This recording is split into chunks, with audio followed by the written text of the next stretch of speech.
5CJ Fairview, WMXF Waynesville, and iHeart radio station.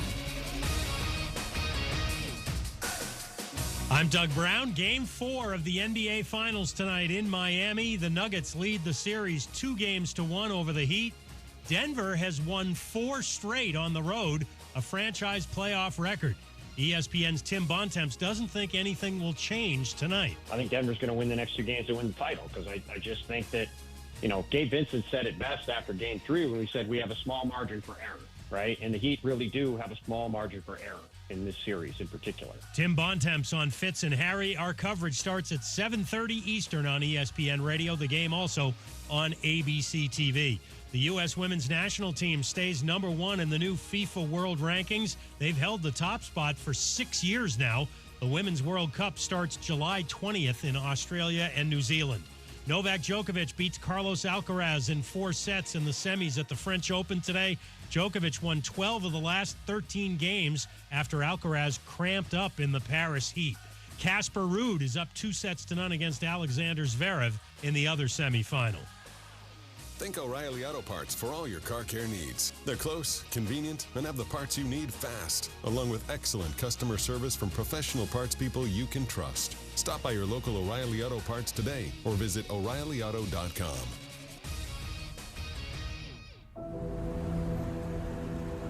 In the heart of Beer City, USA, 2 men, 1 journey to create a sports show unlike any other.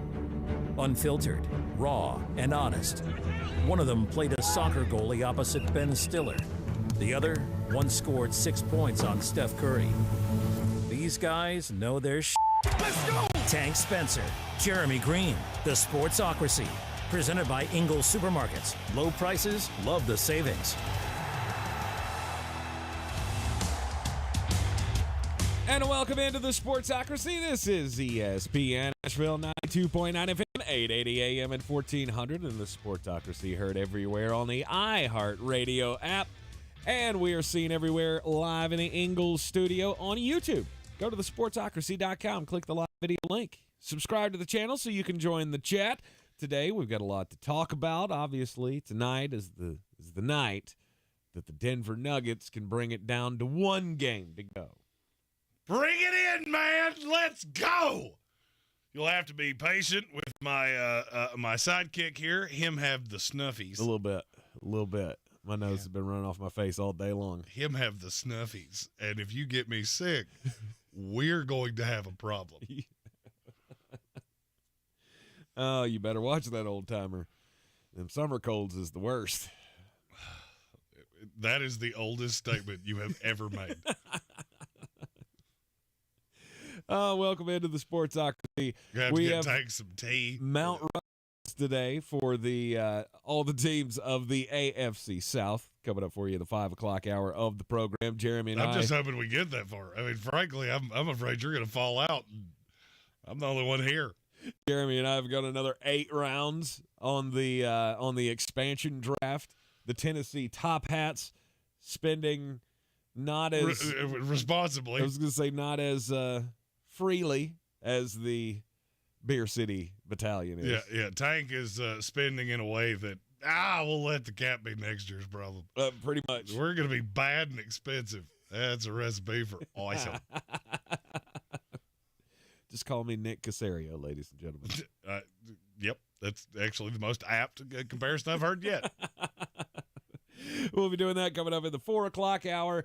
And we've got some NFL free agency news as well. We've got a running back is out on the market. Dalvin Cook, officially released by the Minnesota Vikings. And I love that anytime somebody posts a picture on social media, well, the picture he posted was at Hard Rock Stadium. You don't think that was intentional? To be honest with you, I don't think he did it.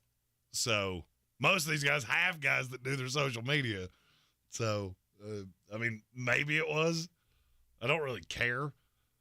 Dalvin Cook posted a picture on Instagram of him dancing in Miami's Hard Rock Stadium, which is his hometown. Mm-hmm. Of course he wants to go home. Of course he wants to go play for the hometown franchise. You got DeAndre Hopkins visiting the New England Patriots. Yeah, and I feel like that's going to be a really uncomfortable day. Well, DeAndre, this is Bob. Feel like you two may have met. Bob. Maybe we Do they call him Bob around the office? Because they should. If they don't, they if you don't call should. Bill O'Brien Bob around the office, hey Bob. I'm sure Bill's already had the conversation with it. Like, look, we're gonna do this, okay? You be nice, okay? you if you have anything nice to say, you sit down and shut up. Like, what are you talking about, Bill? I got a hell of a deal. Yeah, David Johnson, a second-round pick, and a bag of footballs. Congratulations. Although, in hindsight, that deal does not look as terrible as it once did. Really? No. I mean, DeAndre Hopkins was fine for a year. You still got a second-round pick out of that. Yeah, who did that become, though? That's the question. If anybody can find it, you could find it. I actually looked this up, and I've forgotten. I'll find it. Right. No, that's still a horrible trade. DeAndre, the DeAndre Hopkins shade, I feel like, is getting out of control. This guy's, I get he's 30 years old, but still, he's still one of the best receivers in the league. He's fine. He's fine. I mean, so he's best fine. receivers. Fine. Where would you put him in your pantheon of receivers right now, based 15? on talent? Well, there you go. 20? Well, that's good enough. That's good and enough. I don't feel great about it. No, people are just treating it like, oh my God, DeAndre Hopkins. Now I get the money can make you do that. If he's serious about wanting $15 million, then okay. Which from everything I've heard, he is serious about that. Maybe so. There are a lot he's of only meeting with the Tennessee Titans and the New England Patriots so far. After his wish list of Buffalo Bills, Kansas City Chiefs, Philadelphia Eagles. So far. He's meeting with those two up until this point. I have a weird feeling that New England's going to look at him and go, here's $4 million. Nope, that's not going to do it. I'm going to need more than that because I believe you paid Nelson Aguilar that, $12 million like 2 years ago. That's the first Nelson Aguilar reference of the day, and it won't be the last. It won't be the last. I feel like there's a lot of old guys in whether it's the NFL or the NBA that are about to get really harsh realizations of what you're actually worth. DeAndre Hopkins, Dalvin Cook in the NFL, Chris Paul in the NBA. You're about to get a 100% shaken reality. This is what it is. Because the game is passed you by to an extent. Dalvin Cook, and I know what you're getting ready to say. Okay. Would you like to hear the list of running backs that had more no gain or lost yardage runs last year than Dalvin Cook? How many? Would you like to hear it again? The name is great. The DeAndre Hopkins name is great. But, all right, so put DeAndre in New England. Yes. Tell me that stat line. What's that stat line look like with Mac Jones? And explain to me how it possibly could be more than 80 catches, 900 yards, 6 touchdowns. Is that really moving the meter for you? That's actually a little higher than I was thinking in my head. It's probably high. Because I was thinking like something in the neighborhood of 73, 852, and maybe 7. Maybe I'll give him, You went super specific right there. I did. It's just like, 78% of the time. It works every time. Dalvin Cook. All right, he goes to Miami. What exactly does that look like? He's had 1 year where he played every game in his life. Mm-hmm. So now you're telling me he's going to go to Miami, which is a graveyard of running backs, and he's going to be healthy and special there? Or he goes to Denver, which they have an interest that I can't really wrap my brain around. You're an older running back. You'll be 28 years old before you take another snap in the NFL. Mm-hmm. Am I supposed to really get just, let's go? He also just passed the Jeremy threshold, or he's getting ready to pass the Jeremy threshold of 1,500 carries. Mm-hmm. That's where running backs go to die. Mm-hmm. He's already over 1,500 touches. He just has right at 1,300 carries. It doesn't move me that much. Not for every Jet fan I know is, we got to go. He wants to be in New York. We got to. why? See, I get this argument, though, coming from the standpoint of depending on this amount of salary, like, $10 million or more, no, I'm out. But there's also with these guys, I don't know, I just feel like we're giving up on them too early. You used the Chris Paul analogy with the NBA, and I rankled at that because I went, well, one is a clearly washed up point guard. Didn't shoot well this year, shot absurdly well last year, and has a second act as an off-ball player. Right. But the comparison of Dalvin Cook and Chris Paul is not that far off. Really? Chris Paul still put up stats, which is exactly what Dalvin Cook is. Oh, okay. I mean, yeah, he ran for 1,100 yards. Break that down. Over 250 of those yards came on 6 runs. Mm-hmm. Other than that, he was rather pedestrian for much of the year. Doesn't that speak to his explosiveness? I'm not saying he can't pop off a big – all right, let me see if maybe this makes my point a little better. The difference between Raheem Mostert and Dalvin Cook is what? Quantify it. Because I don't think it's that much. Raheem Mostert can't stay healthy. If you told me I got 17 games out of both, they both had the same number of carries, you're probably talking about 2 or 3 touchdowns, 1/10 or 2/10 of yards per carry. That's it. I mean, if that's what you think is going to win you a Super Bowl, I have a bridge to sell you. Mm-hmm. And maybe I'm biased here because I am a Jets fan. And so I'm in Jet forums. I get to see Bills, Dolphins. They're all losing their minds about Dalvin Cook, and New England's losing their minds about DeAndre Hopkins. Mm-hmm. What does it really change for you? It gives you a name, gives you a guy you can buy a jersey of, and more than likely going to be a guy that disappoints you. Name me the last running back that at 28 years old all of a sudden was better than they were before. I don't need Dalvin Cook because usually they better, fall off a cliff. Do I need Dalvin Cook to be better? Or do I just need him to be what he has been? To justify doing this, I would say you need him to be what he has been at least. What's it going to cost? It depends on the level of interest. And so far, I only definitively know of 2 teams. Miami's really in. He's obviously really into going back to Miami. I think he's more into Miami than they are. What's the hometown discount? I would say he would be looking for $8 million. And I'm out. Really? No shot. Just not a chance. No shot. Wow. He couldn't stay healthy at 24. You're telling me now all of a sudden he's going to be a Terminator at 28? I'm good. This screams to me of the draft is over. We've now gotten to June 1 where vets get cut. Ask yourself this. Why did Minnesota just tap out? Other than Adrian Peterson, it's probably the best running back in the history of the franchise. Because of the cost. Which was $11 million. Right. What and they got to save $8 million by doing it. But you pushed it in next year. There's dead cap that pushes into the next year's cap. I think grand total they wound up not paying like $2 million out of this. Okay. And Minnesota offensively is not very good. They're looking at Alexander Mattison, who is only 2 years younger, going, yeah, let's do that. And they just gave him a deal that he could make up to $6.5 million. They're really telling you this guy's not what you think he is. You just have to listen to them say it. I mean, Minnesota's getting rid of everything that's not nailed to the ground. So I'm hearing a lot of gnashing of teeth of where does player A go? I don't really know that I care. Because it won't change anything, is what you think. Wins for the Miami Dolphins with Dalvin Cook. 10? Maybe. 11, without him. Maybe. Does he win you half a game? Maybe. I don't think so. I don't. He's going to be part of some combo rotation, and it just doesn't move me that much.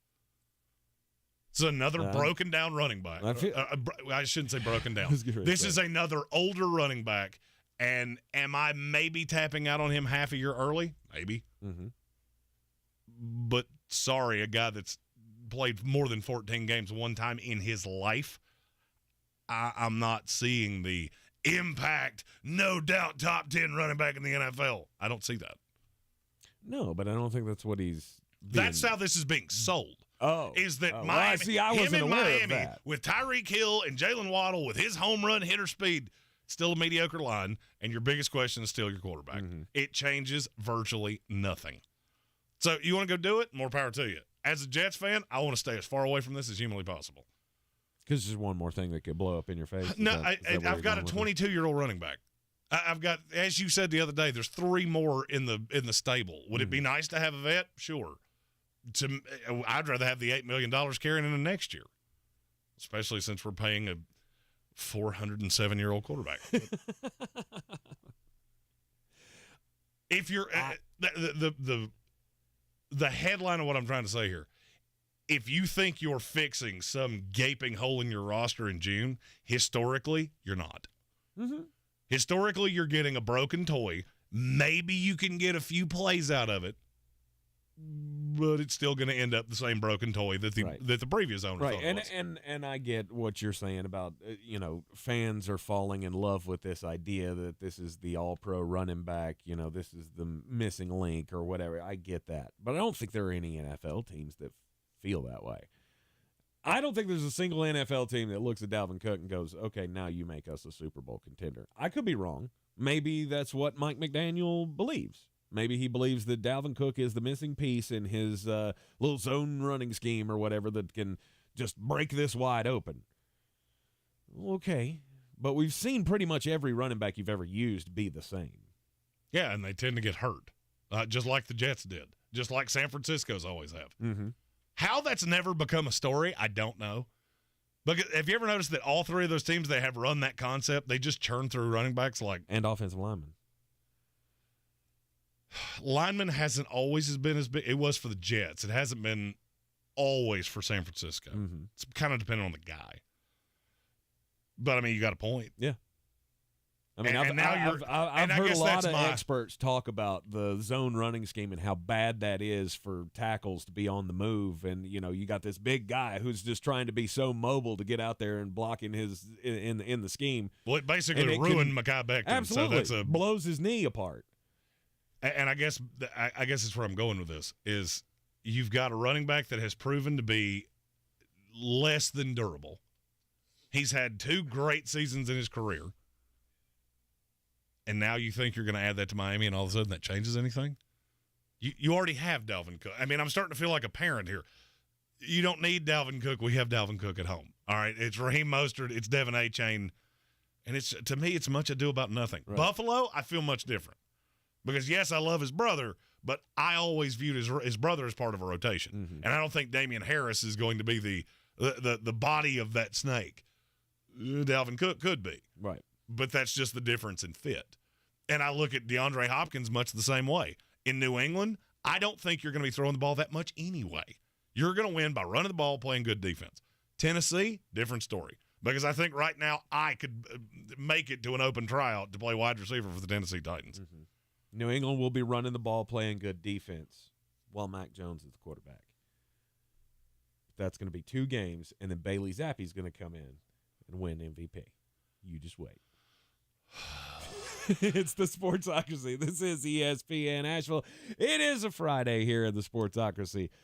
Tank's taking a lot of Sudafed, so the things he says are only going to get dumber as these 3 hours go on. 100%. Can't wait for it. Stick with us. I'm Israel Gutierrez. I'm hosting a new podcast called 4 Years of Heat. It takes you to Miami from 2010 to 2014, when LeBron James, Chris Bosh, and Dwayne Wade set the NBA ablaze. Have an opportunity to team up with the best trio to ever play the game of basketball.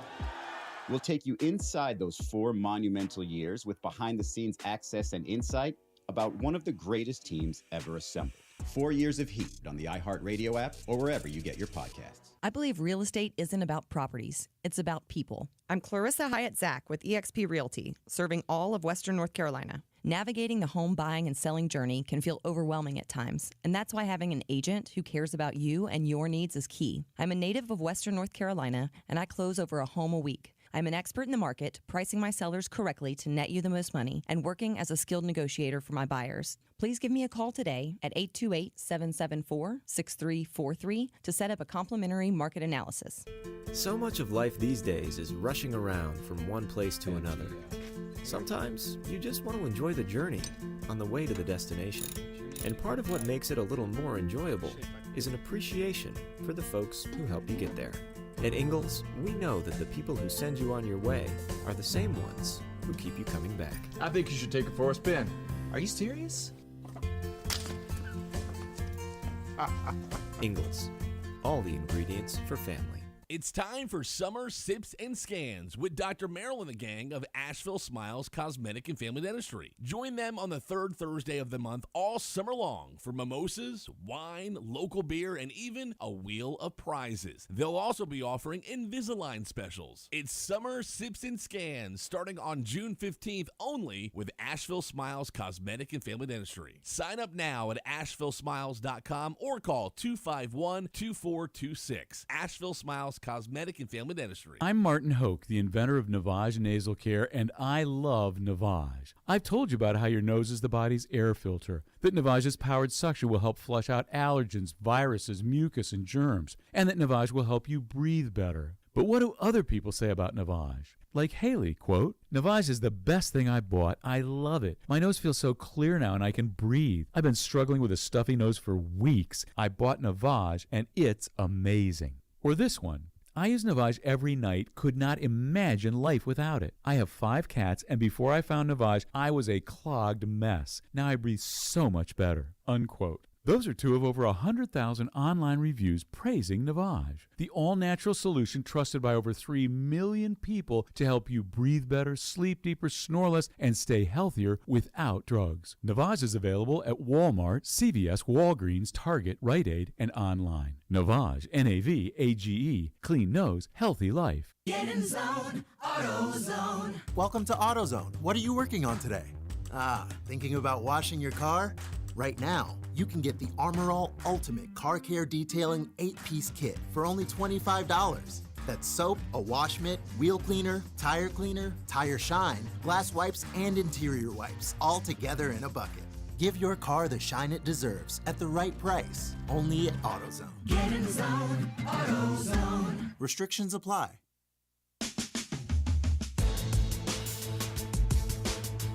The Sportsocracy. You were just dumping a bag of hammers.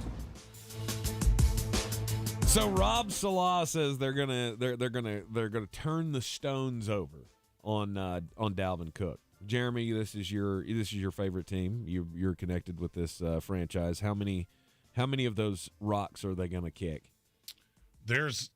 I believe there is legit interest. I don't really understand it, but there is allegedly real interest. I don't see it with Dalvin Cook. We've gotten to a point where running backs are – this is almost like the end of a Hallmark movie. If you don't see where this is going, I can't really help you. I mean, they all end the same way. They all end the exact same way. And it doesn't matter what running back you give me, they all end the same way, especially when the guy's had injury issues his entire career. I mean, I'm talking about back to high school. Had injury issues at Florida State. Has had them his entire career with Minnesota. And now you've got this many miles on the tires. You're going to go into a new scheme. Really, no matter which one it is. I mean, and what exactly is I'm getting out of this? I mean, is he a 15 carry a game guy? I mean, I would have to think with your Jets, he would be. I'm good. I want those carries to go to Breece Hall. Mm-hmm. I got a young guy. I understand he's coming off an ACL. He also just hit 22.7 miles per hour on a radar gun the other day. I think he's fine. But are you of the mindset of you want to elongate his career as much as possible? I wouldn't touch a running back in this league that's older than 28 years old, and I don't give a damn who it is. I don't care the name. I don't care who you are. It means absolutely not squat to me. So when you run a if team, I was a GM in this league, and you told me I could go, and I'm going to say the most random name I could possibly think of here. If you're telling me I could give carries to Chris Rodriguez, or I could go chase a 28, 29, 30-year-old running back, I'll go with the young guy every time. Will it burn me some? Absolutely. I will also deal with way less. Well, he broke. What now? What do I do now? Now I need to get another running back up to speed to learn this offense. I've said this with Derrick Henry for 2 years, and I'm telling you right now, I got the pats on the head of, well, you tried to tell us. It still hadn't happened the way that I'm foreseeing it going, because that's a workload that we haven't seen in the NFL in 20 years. And Dalvin hasn't. He's been the bell cow in Minnesota for 6 years. You don't often see guys have a second act. Now, am I sitting here telling you that he won't come in for 6-8 games and be fine? No, it's entirely possible. He could, through the first 7 or 8 weeks of the season, look like the greatest addition ever for the Miami Dolphins or the Jets or the Bills or whoever does it. You mark my words, you get into double-digit weeks, an older running back, you're going to have a problem, and then what are you left with? I don't care what you do early. And what got me thinking about this was I was listening to, I think it was Chris Mannix, talking about Chris Paul and how he could be used if he goes to the Lakers, or why would I play Chris Paul in any game before March? I wouldn't. That's where I would be at with Dalvin Cook. Am I saying I wouldn't bring him on the roster? No. You're going to see about 6 touches a game through November. Then in the playoff push, okay, this is your best shot to be healthy. Mm-hmm. I don't care. Raheem Mostert is every bit as good, when healthy, as Dalvin Cook at this point. That's not an opinion. That's a statistical fact. Do I think there's a merit to, we trot out the Jeff Wilsons, we trot out the Myles Gaskins early, and then we have a refreshed Dalvin Cook later in the season? Okay, now you have at least piqued my interest. But this thought that I had somebody ask me on Twitter the other day, if Dalvin Cook signs with the Miami Dolphins, is he a top 5 running back in fantasy football? And my exact verbatim response was, you should stop doing drugs during the day.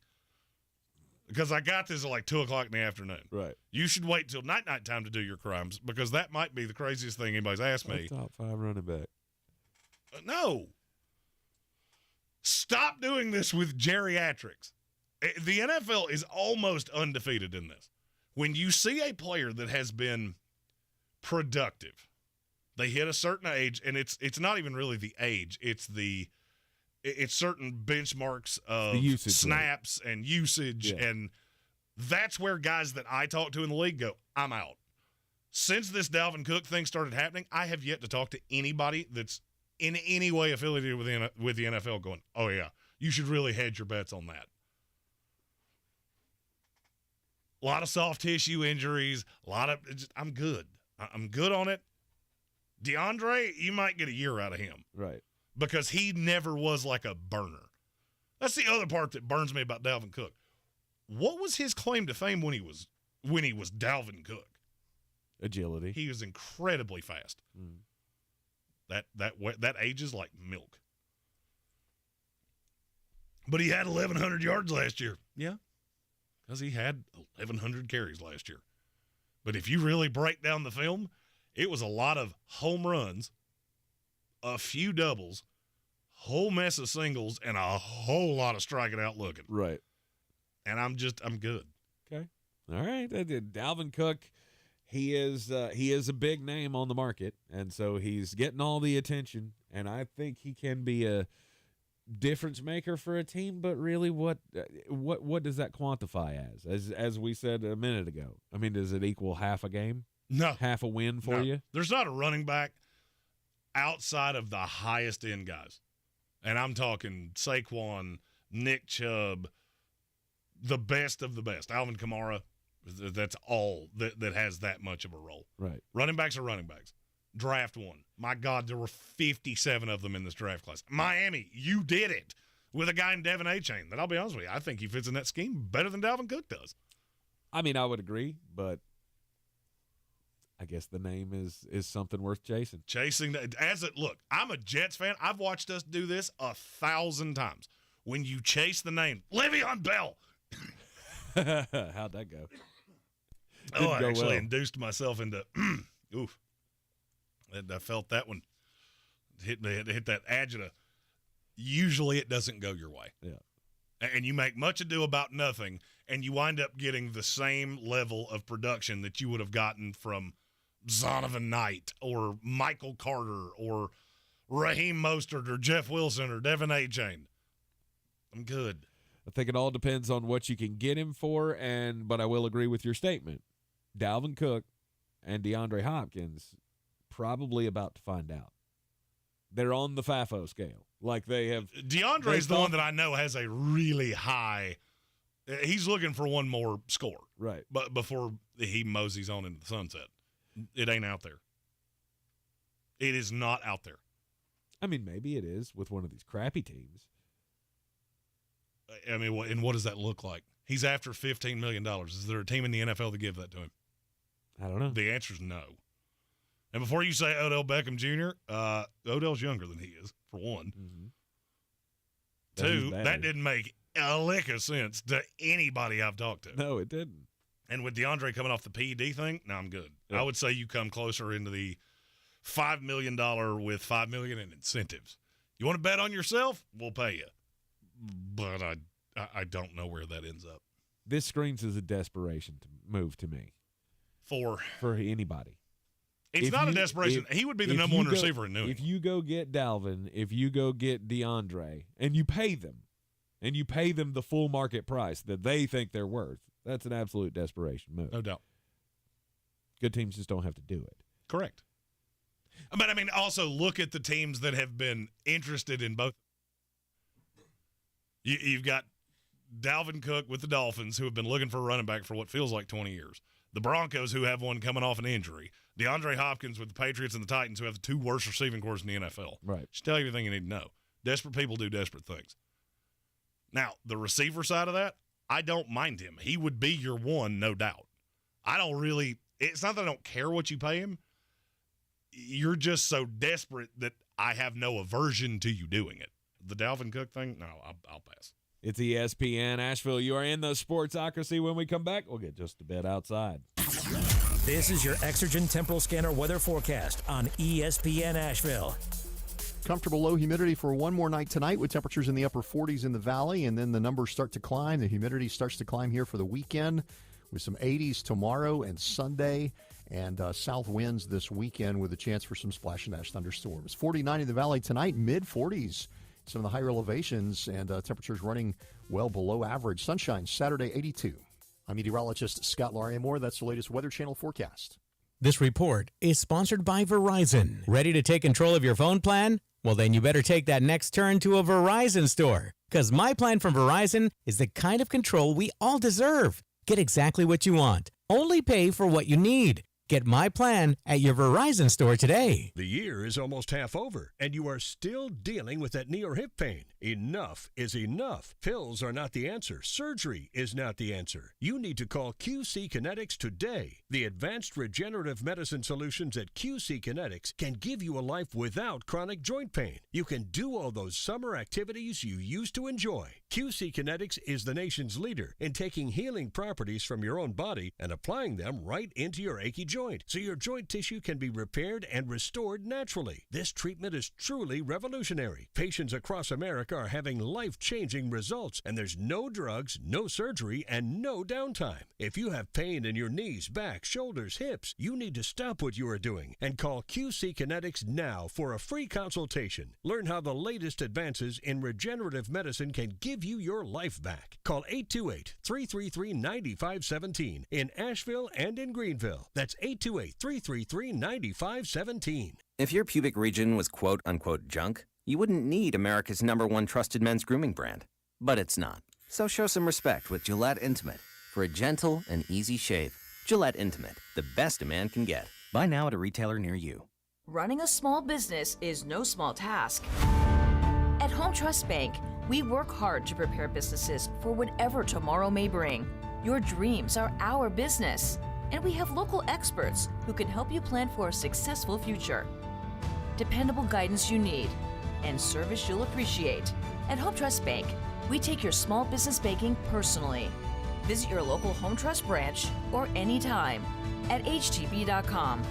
Member FDIC.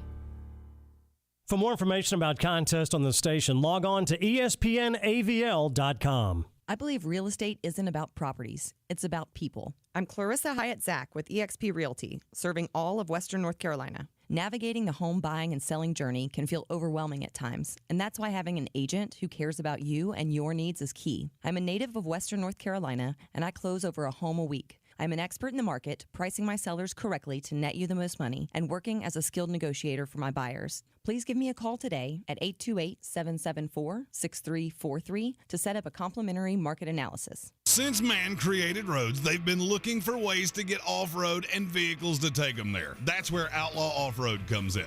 A premier off-road center for Jeeps, trucks, and SUVs with a complete lineup of off-road and overland services, including maintenance and repair to make your vehicle all that it can be. Check out their location right here in Western North Carolina at 85 Avery Creek Road. Call them today at 828-974-8480 or visit them on the web at theoutlawoffroad.com.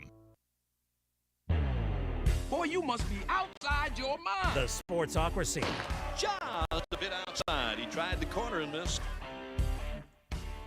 It is the Sportsocracy, and today in the NBA there was a trade like I've never seen before. In fact, like the league has never seen before. A team that is in the NBA Finals has made a trade during said series.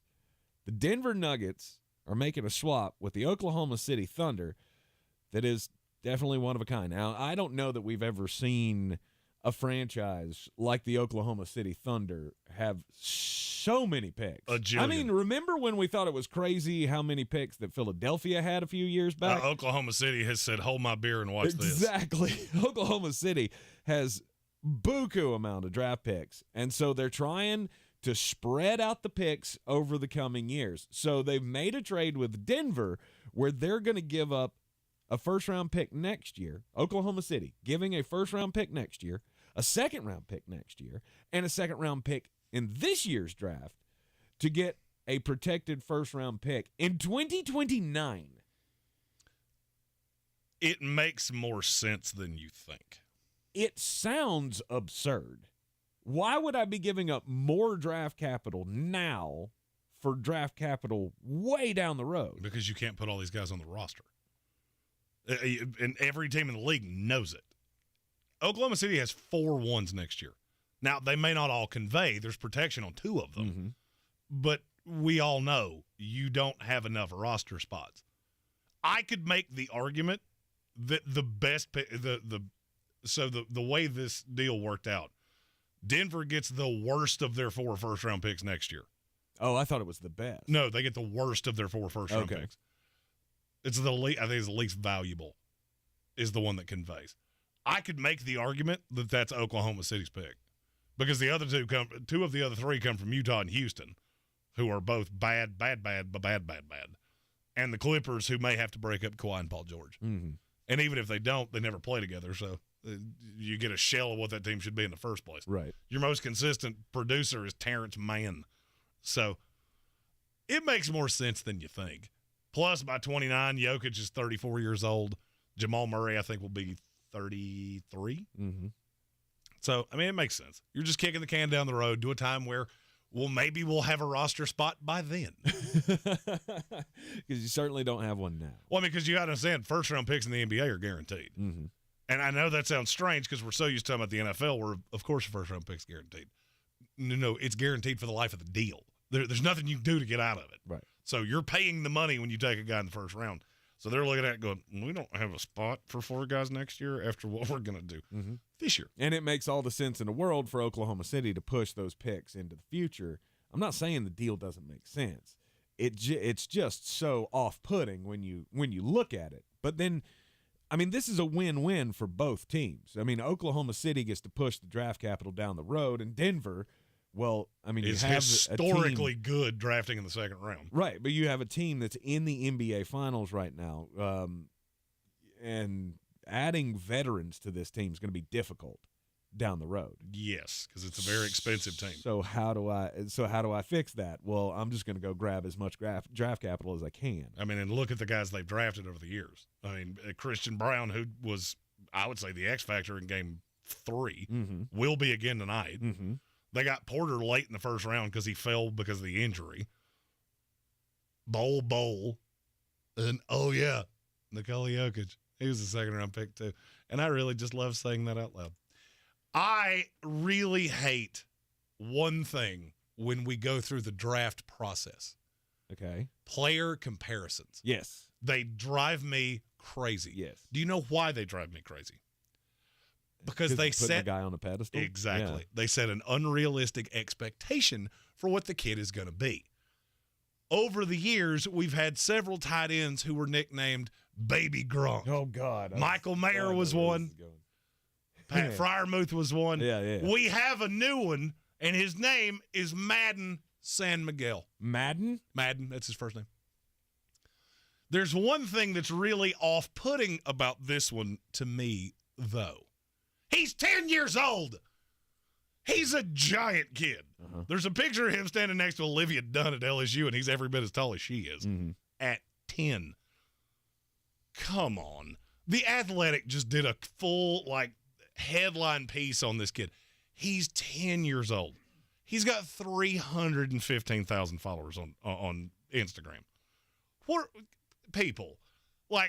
I know I'm in a bit of a foul mood, so things are ruffling my feathers more today than they usually would. What are you doing? You're setting an expectation for a 10-year-old kid that he has absolutely no chance of paying off. And I watched some of it. You know what I saw? A kid that's way bigger than everybody's playing against. Mm-hmm. And there's pictures of him at Kentucky because his dad's doing all of his social media. And, could Baby Gronk be in the 2031 class of Kentucky? Stop that. We've gotten to such a stupid point with this. We've seen this before. I don't know that I've ever seen one this young. No. 10 years old is new. No, but, this, of course, starting them this early, absolutely. You're but getting stories above the fold in the New York Times. This is ridiculous. This screams to me Todd Marinovich on steroids. So, funny you said that. Twitter, so the story came out in the New York Times today. The Athletic has it as well. As soon as it came out, Todd Marinovich started trending on Twitter. Of course it did, because you'd have to be an idiot not to see this. Well, you'd also have to read the story and listen to the quotes from the dad about how the kid eats clean and works out 6 days a week and eats salmon and brown rice and all this stuff. And you're like, oh, dude. It feels gross. And you know what? This is one of those times I don't really care what you think about my opinion. It just feels gross. This kid's 10 years old. I saw one tweet after this came out of it was a guy who works, I think it was at Barstool or something, but said that the dad of Baby Gronk has profusely begged every media outlet in this country to cover this story. At least 10 times he said he was sent the request to interview this kid or to do a story on this kid. And how are you going to interview a 10-year-old kid? What's the first question you ask him? Hey, what do you like? Legos? Legos really Lego bangers? No way. You know who this kid reminds me of? Spike from The Little Giants. You remember that movie? You know the answer to that question. Don't tell me you never saw that. Come on, you were even a kid when that came out. Yep. No. Where the dad is just too obsessive over the kid. Well, and I'll be honest with you. He trains him in the backyard and he massages his calves with buttermilk at night to make sure that he's going to stay healthy. This is a scary level of parent involvement to me. It really is. Yeah. And I don't. You did the story, so to me, as the dad, you opened yourself up to this. As I was reading through the quotes, it wasn't so much what you said, it's how you said it. I blew out my ACL. We got to make sure that this kid's got all the... I see what you're doing. We're projecting, aren't we? Yeah, that always ends well. Patrick Holt says, Jeremy, kidded different than the rest of us. He was crunching draft numbers as a kid instead of riding a bike. Yeah, he still doesn't know how to ride a bike. So. I know how to ride a bike. I learned when I was 13. I was literally in the 8th grade before I learned how to ride a bike. Nice. You drove a car before you rode a bike. Legally? No. Physically? Yeah. 100% you did. Yeah, I know you did. Because we all did at some point. Yeah, I did. At some point, I feel like you had that moment, right? Every kid had that moment where dad lets you steer the steering wheel. The other thing that would make me nervous, as we're talking about this kid, there's an editor's note in this story that said questions and answers have been edited for clarity and brevity, which means Diddy was just waxing poetic about his 10-year-old. Mm-hmm. Stop giving credence to this. Because he's trying to I mean, I cash should in. not be shocked that it's the New York Times that was the one that, like a fish on a hook, took this one. Mm-hmm. And this kid already has NIL deals lined up, I'm sure. Or at least that's what Dad's trying to do. Oh, no doubt that's what he's trying to do. Of course it is. I have the youngest superstar football player in America. No, you have a little leaguer. And that's great that you can get him to train and practice and study game film and eat healthy and all of that. But you are setting expectations for this kid that is a level of dangerous that I've never seen before. Well, I mean, that's what angers me so much is what it does to the kid. You're basically exploiting your kid. The facts don't care about your feelings. Read the story and tell me that's not how you came out of this. They asked him at one point, how did you know this was going to work? His answer, I used to be in the music industry, red flag. Mm-hmm. I already knew how to market and promote and work the internet, red flag. Mm-hmm. I knew what I was doing. I was a high school star, like the Boobie Miles story in Friday Night Lights, but I know how to train kids and make kids good at sports. There are enough red flags in that one answer that it looks like a NASCAR race in a rainstorm. Stop giving these people a platform. Mm-hmm. Not every person that asks for something. We got a minute here. And you know what? This is one of those hills that I will happily die on. There's a word, and it's probably my favorite word in the English language. And I know that falafel. Oh, well, no, that's my safe word. There's a difference. Sorry. There is a word. It's not used that much, and there are a lot of people who, just calling them like I see them, tend to be younger than me and Tank. They haven't heard this word very often, but it's a great word. And that word is no! No! No, I will not do a profile on your 10-year-old. Why? Because he's weird. You're weird, and I don't like it. Because he's 10 years old, and no kid should have that put in front of him. No kid should be subjected to that kind of expectation. And I know that sounds strange, but it's okay to behind closed doors tell your kid, I love you, I believe in you, you can be anything you want to be. If you that's work hard, fantastic. great That's what you're things supposed come to you. do. But doing it as a spectacle for social media, exactly. Now, man, there were like 4 words I wanted to say right there, and all of them are super illegal. Yep, that makes you a bit of a clown to me. Mm-hmm. Jackwagon. You're getting closer to where I was headed. Well, I mean, you gotta fluff it up for the radio here. Do I need to re-reference that falafel thing? I think I figured it out. It's just super dangerous. It's super dangerous to put this on a kid, and how many child burnout stories do we have in history to make you go, maybe putting a lot of expectations on a kid at a young age is not a good idea. It's just anytime you say we're really making sure this kid gets popular on social media, you're one of those that your entire self-worth is based on how many little thumbs your post gets. Mm-hmm. Yeah. You don't need to talk to a psychiatrist at all. Oh, you remember Little Hercules? You remember that guy? Nope. That little kid? He trended on social media, or like the early days of social media. He was just like, he was the Arnold Schwarzenegger of 8-year-olds. Look up that story. That didn't go well. I mean, Todd Marinovich has straight up done interview after interview after interview of my dad ruined this sport for me. Mm-hmm. Let a 10-year-old be a 10-year-old.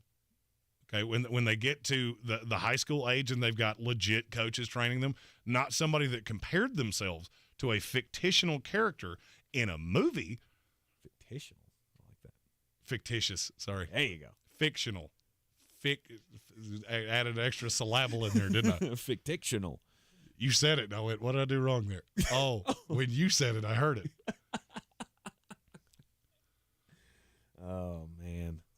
We got Jeremy's pick of the night coming up next in the NBA Finals. Game 4 down in Miami. The Denver Nuggets have a chance to take a 3-1 lead on Jimmy Buckets. And we'll do a breakdown of how we think the game goes later on in the show. And I promise you it won't sound like Stephen A. Smith and Kendrick Perkins going back and forth about which is more important, defense or offense. Both. Both is the correct answer. And the fact it took somebody an hour to go, kind of bothersome. It is indeed, but that is a very powerful question. Sloan Jordan just corrected me in the YouTube comments that Booby Miles was real. Booby Miles was real. I didn't see Friday Night Lights, and I don't even know if they're talking about the show or the movie. I have no idea, and I don't care. But thank you for correcting me because I had no idea. Yes, Booby Miles was real. I didn't know. That would have made him a factional character. Is that how that works? I'm gonna punch you in the head before this is all said and done. A non-fictional character. We got listen here, patient zero. Just because you're sick doesn't mean I will not smack them. You wouldn't dare hit a guy with glasses, would you? As he takes one right in the kisser. I was about to say. Speaking of, I saw on social media, Silverados is going to give you your opportunity. Are you considering getting into the Tough Man contest? I know you've seen this. Yeah, I'm out. Oh, come on. At my size? No. No. But why? Why? Yeah. Let's see. I haven't trained at any kind of level in 7 years. We just got to call Rogue. I'm not saying ready to fight. I'm not saying I couldn't get back into shape. I'm going to use the Brett Favre line here. It's not that I couldn't, it's that I don't want to. My days of getting punched in the face have gone the way of the old dodo bird. I was just checking in because last time we talked about this, you were like, I think I want to fight one more time. Well, I got a way that you can give us a lot of entertainment there, Jeremy. Yeah, I went down that rabbit hole, and metaphorically, I stood on the outside of the pool, and I put one toe in it, and I went, Nope. Those days have passed. All right. Fair enough. Check them out though. Silverado's Music Park on the Facebook, all the social medias.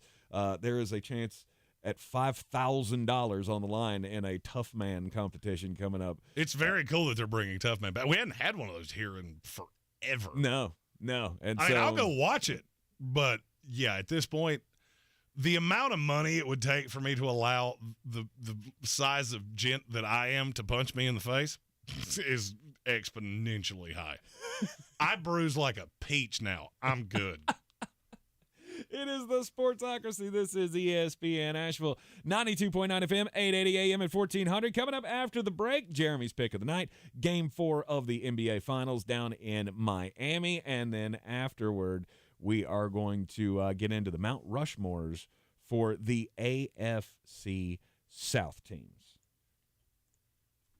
Here's to the dads, the ones who show us what it means to love unconditionally, to laugh uncontrollably, and to live life with dignity.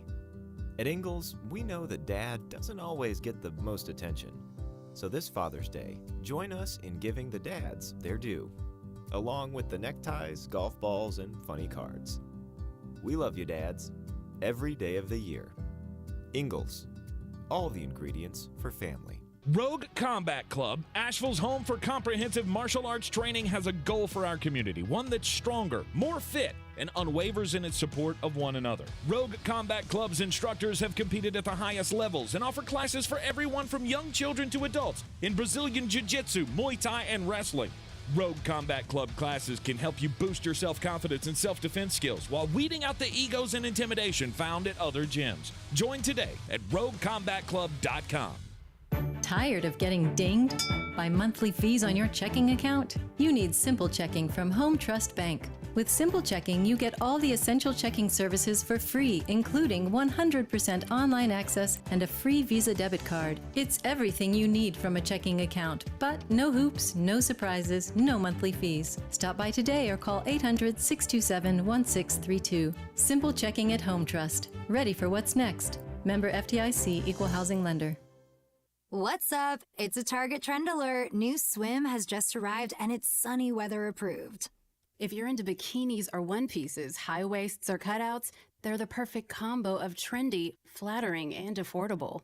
That's right. And there are so many cool styles with gorgeous details. These suits have macrame, crochet, wood beads, pretty shells, and more. Totally a luxe for less vibe. Yes, so dive in and shop this Target trend without the spend. Grab your shades, your flip-flops, and your free iHeartRadio app for summer 2023.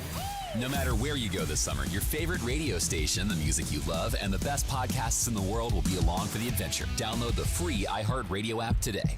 Psst, hey, Mark, remember, getting help from Progressive is so easy. You can use the mobile app, chat with us online, or call us. And you pick now to tell me. I couldn't miss Little Grace's ballet recital. Oh, thanks for inviting me, by the way. Did I? Because you know I'm always here for you. Yeah.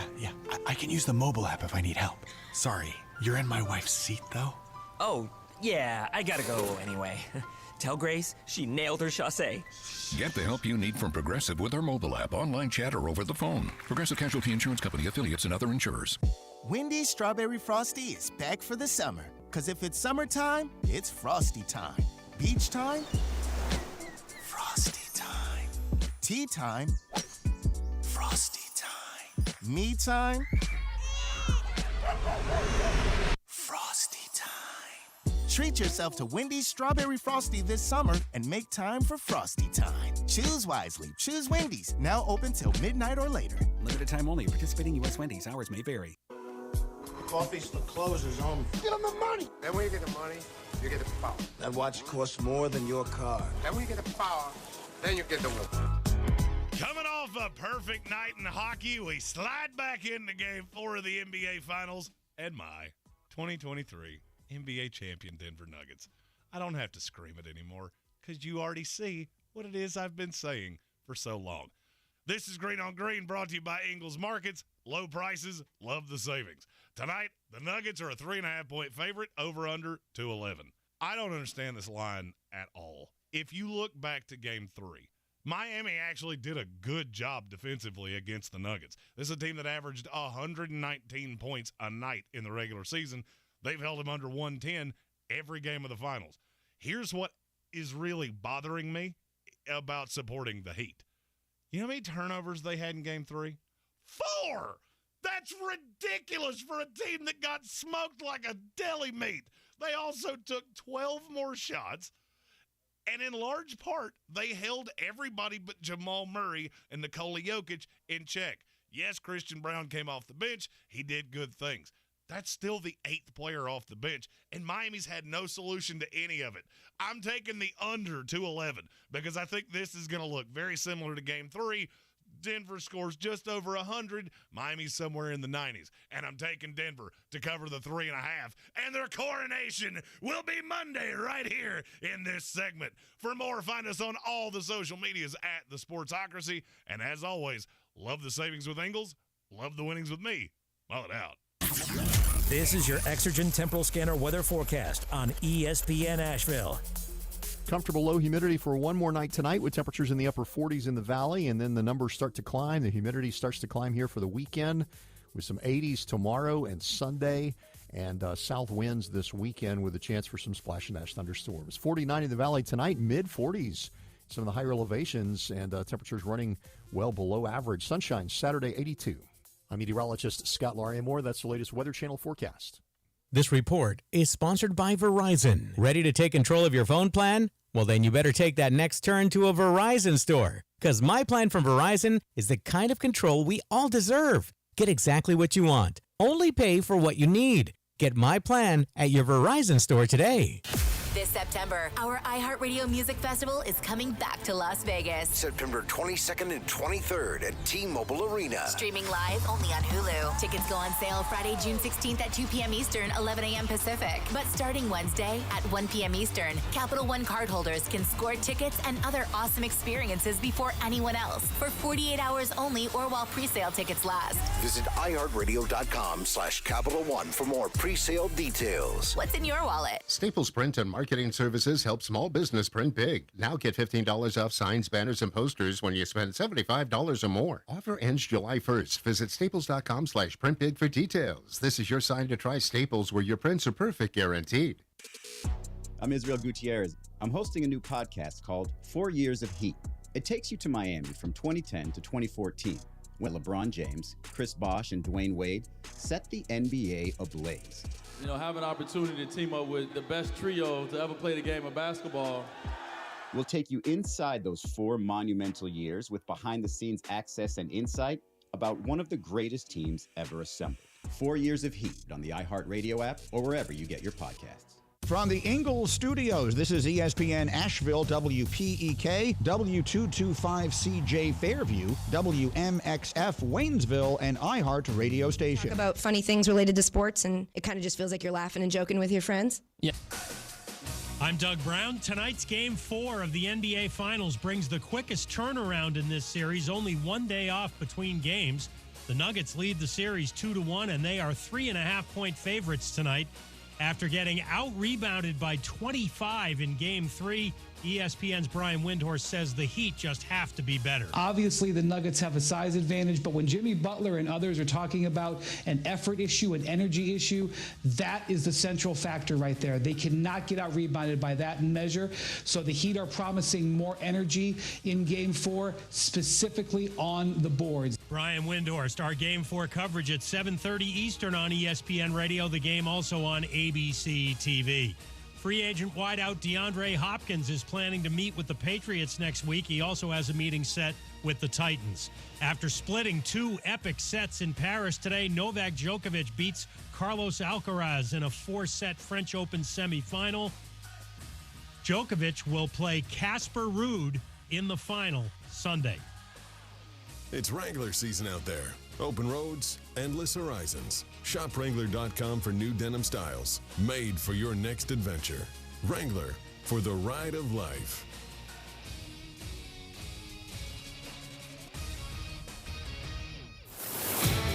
He's a degenerate gambler. You are a smelly pirate hooker. And he's cheaper than oxygen. He's useless. But somehow, they make it work. Jeremy Green, Tank Spencer. There's no holding back in the Sportsocracy, presented by Ingalls Supermarkets. Nope. Not gonna. Guys, I'm a bleeder, and this is not happening. So Tank's reference in the last hour that we're having Tough Man at Silverado's in Swannanoa in July. At the end of July. Yeah. Led me to ask a question. How much money would we have to raise for charity for you to get in a ring with me? Now, for posterity's sake, I did fight professionally. He did not, which if you've ever seen us on YouTube, that should surprise nobody. In a Tough Man, I cannot use my feet, that was my thing. So we're just boxing gloves. We'll put the little headgear on you. I think we could make this a thing. It'd have to be a lot of money for charity. I mean, I've seen us do this. You haven't seen us raise enough money to get me in a ring yet. Oh, How about that? I believe you would. I believe you would. I like the way this turned. I was going to throw it out there. I'm thinking we could tie this to the Beer City's Ultimate Fantasy Football contest. That if we raised a certain amount of money, Tank would be willing to get in a ring with me. I'm seeing a marketing opportunity here, friends. I would have a hard time getting into the ring against Baby Gronk. Much the 10-year-old. The 10-year-old that we talked about last hour. And it's, okay, it's for charity, so we'd put the big headgear on you.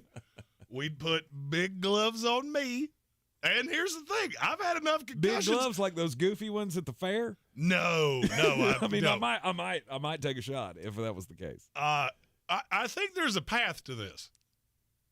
We turn this into the Beer City's Ultimate Fantasy Football contest. Who knows? We know people, so yeah. Anyway, you never know. You might get lucky, throw one straight jab, and all of a sudden, all the previous brain injuries take over, and Jeremy just eyes roll the back of his head, and Tank wins. The original Tough Man contest coming to Silverado's Music Park there in Swannanoa. Fight for a share of $5,000. It's July 28th and 29th. If you're interested, you can call Bobby Searcy at 828-275-4474. That's 275-4474, or more information online at silveradoswnc.com. And now the beauty of this is that I control our social medias, and there is no shot that I'm not going to post. How much would we have to raise for Evelyn Charities for Tank to get in a ring with me? Again, unprecedented amounts. I have a number in my head, and I think we could do it. This is the Sportsocracy. It's ESPN Asheville. How long would it take you to flailing hands run away? Like, I don't know. I really don't know. I honestly do not know the answer to that. Seeing as how in my life I have thrown probably 3 punches at someone in anger, and one of them was a girl. I don't know that I would have said that out loud at Sports Tech ESPN. I was 6, okay? Oh, we're going back to 6? Oh, yeah, then I've probably thrown 3,000. It's not something that I normally do. I'm a lover, not a fighter. You ain't great at either one of them. Hey. But You don't. It is the Sportsocracy. We are live in the Ingles studio on this Friday afternoon here on ESPN Asheville, 92.9 FM, 880 AM, 1400. The Sportsocracy heard everywhere around the world on the iHeartRadio app, and you can take us with you everywhere you go. See us live in the Ingles studio. On YouTube, go to thesportsocracy.com, click that live video link so you can subscribe to the channel and join us in the chat. Stephen Tao says he bets Tank runs like Jack Sparrow. It's been a long time since I've ran, but yeah, that's about it. Just hands up in the air, just kind of swishing. Oh, no doubt. Well, here's the thing. I don't really know how this works. Well, and the only bad thing of that for you is I'm faster than you too. I hear no lies. This is like a bunny rabbit fighting a cheetah. It ain't gonna go good. Indeed, which is basically this this experiment of yours is let's see how much we can raise for charity, so Tank doesn't remember who his kids are. I wouldn't hit you that hard. I wouldn't have to hit you that hard. I wouldn't have to hit you that hard. Again, I hear no lies. However, as I was thinking about this, it would be kind of fun if we were able to, stream this thing, or at least live stream our reactions like we do with some of the championship football games. And that could be a whole lot of fun. Kind of do the whole Daniel Cormier, Joe Rogan sideline thing from the UFC. I mean, that could be fun. I'm in. I'm not a hard man to find. I'll even put on a tux. It is the Sportsocracy, and let's continue our series here of the Mount Rushmores for every NFL team. We've been going division by division, and today's division is the AFC South. So, we want to start with the who here? Do you want to go Indianapolis? That makes sense. Let's go the Indianapolis Colts. The number one on the Mount Rushmore for the Indianapolis Colts Peyton Manning. Has to be Peyton Manning. Yeah, if it's not, you did it wrong. There's no one else. I'm not going to say there's no one else. There's no one else. No one comes into the class of Peyton Manning. Well, Johnny Unitas and Don Shula would like a word because I think they both belong in the discussion. Do they, though? No doubt they do. Really? And I'm the one that usually poo-poos the older players, and I'm even saying that. I don't think so. That was my first reaction. My first reaction was there has to be 2 quarterbacks on this list. Because Johnny Unitas was the class. He was like the golden arm of the NFL back in the 1960s. You're about to say something that's going to make me angry. I'm seeing it trending in that direction. I got down the path where I don't know that Johnny Unitas is on it.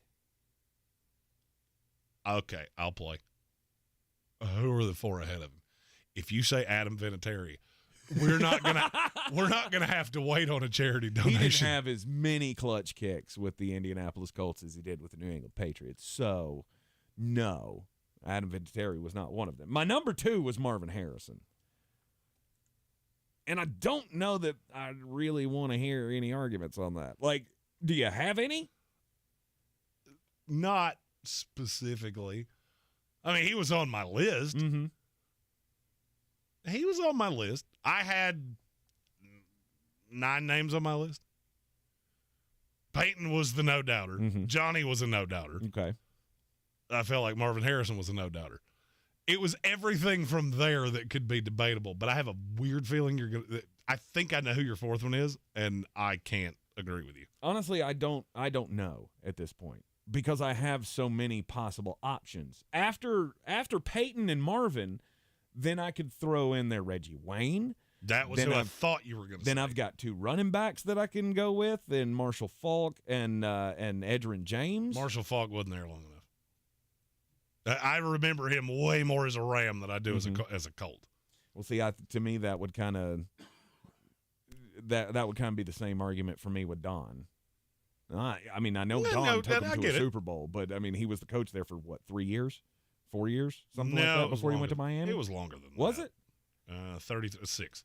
6 years. Okay. 7 seasons, 6 full years. Okay. More known as the Miami Dolphins head coach.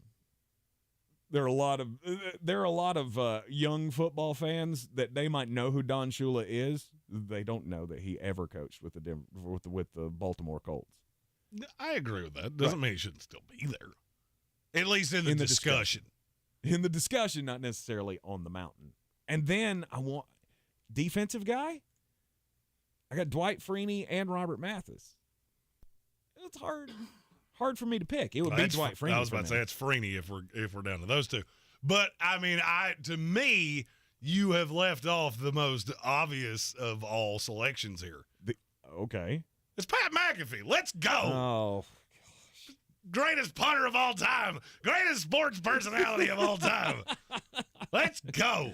Why did I should know you better than this. I usually can tell straight where you're going to go. And I had no clue that's where. Like I was expecting you to drop a name there, but not Pat McAfee. Good Lord. He's in the top 12 of punters that ever played for the Indianapolis Colts. He's in the top 12 of the Mount Rushmore for the Colts. Nuh-uh. I mean, he's behind. I'll say he's behind Adam Vinatieri. Okay, but I mean, look, it gets real thin for Indianapolis after. I mean, you got the ones that make the most sense. Obviously, Peyton, Marvin, Reggie Wayne, Shula, Johnny U. Then you get into like Bob Sanders, Jeff Saturday. Saturday would definitely be ahead of Pat McAfee. I agree. This is the list of guys that were ahead of him. All right.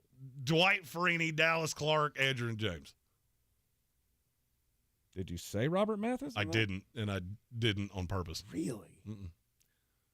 It's really hard for me to put you on the Mount Rushmore of your team when you weren't the best player on your own team at your own position.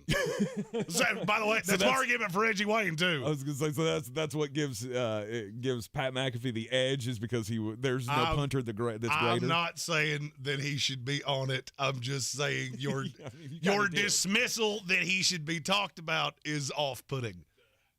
It may be off-putting, but I don't think facts care about your feelings. Yeah, he does have the greatest career kickoff average in NFL history. Does he really? Did not know that. Mm-hmm. Interesting. I'm just saying. I'm not saying put him on it. Everybody's overreacted already. All right, and look, Unitas is on it. Okay, he has to be. Mm-hmm. He was for me. Peyton's 1, Unitas is 2, Marvin Harrison's 3. I can be convinced on 4, but there are a couple names that I'm not going to let it be. It's not going to be Reggie Wayne. Okay. I don't think it should be Edgerrin James. People will argue with me on that. He was – it's my running back aversion, I guess. If you take Edgerrin James away I am from the that polar team. opposite. So if you take what Pat McAfee is for punters, I'm the exact opposite of that to running backs. If you take Edgerrin James away from that team, how good could they have been? Well, let me just say where that dies on the vine is that Joseph Adai was pretty good. Thank you. So thank you. I mean, I don't think anybody's talking about him for this. That's exactly where I was going to go for that. Just remember, Joseph Adai was an all-pro running back for this team for a year. Edgerrin James was a great running back. Mm-hmm. We had the Hall of Fame argument about him for many years. That's not the one for me. Dwight Freeney? Dwight Freeney was the name I had penciled in, but I wasn't committed to it. The other thing that bothers me about Adrian James, he only played there for 7 years. And in those 7 years, he was completely irrelevant twice. That's hard for me to say you're the fourth greatest player in the history of a franchise that, I mean, it's not like we're talking about the Texans here. Their Mount Rushmore is really thin. Mm-hmm. But are you good with Dwight Freeney being the fourth? I'm 100% good with it. There we go. Dwight Freeney as the 4. There you go. There's the Mount Rushmore for the Indianapolis Colts. Peyton Manning 1, Johnny Unitas 2. Then we have Marvin Harrison 3, Dwight Freeney at 4. Who'd we miss? Who'd we get right? Who'd we get wrong? Make your case in the comments, and we'll chuck those out as we're doing this over the course of the day. You're in the Sportsocracy, and this is ESPN Asheville. Let's go Houston Texans next. Why not? Traffic on the new ESPN Asheville. Light delays 240 westbound between Johns Cove Road and US 1923 exit 3. 240 eastbound crawling between exit 4A and Montford Avenue due to an accident. 26 eastbound crawling between I-40 and Bavard Road. 26 westbound stop and go between Hendersonville Road and Long Shoals Road. Future 26 eastbound stop and go between Riverside Drive and 240. 40 westbound slow between the 26-240 split and Smoky Park Highway. 40 westbound slow between George's Branch Road and Newfound Road. US 70 westbound at Swannanoa is closed near Porter's Cove Road due to an accident at Warren Wilson Drive. Brevard Road northbound slow between Long Shoals Road and Blue Ridge Parkway. Brevard Road southbound slow between Sardis Road and Long Shoals Road. I'm Lyndon Field with your Time Saver Traffic. I'm Israel Gutierrez. I'm hosting a new podcast called 4 Years of Heat.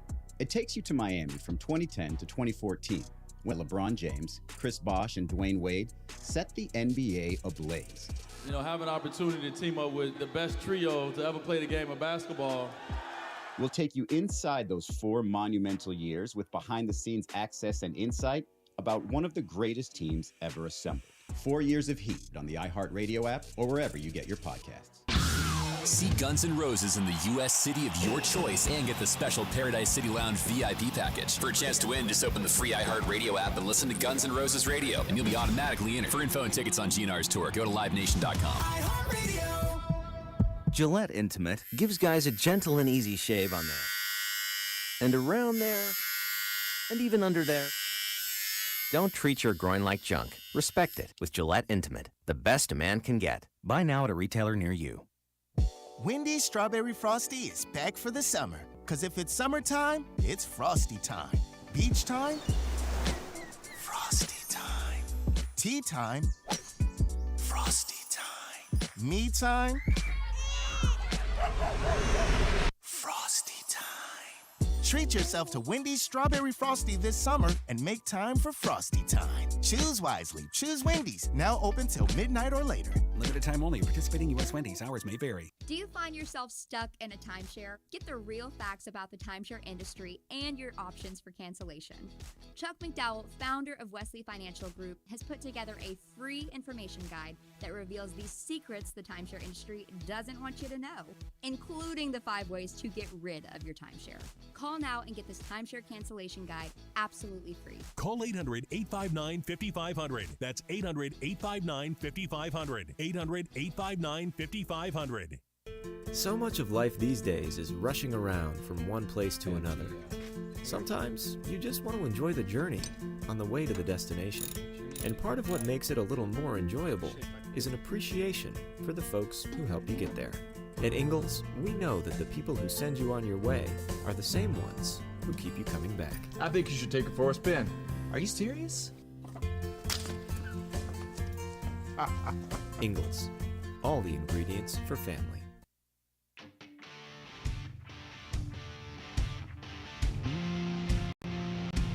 The Sportsocracy. That is some good, clean family fun there, eh, Kai?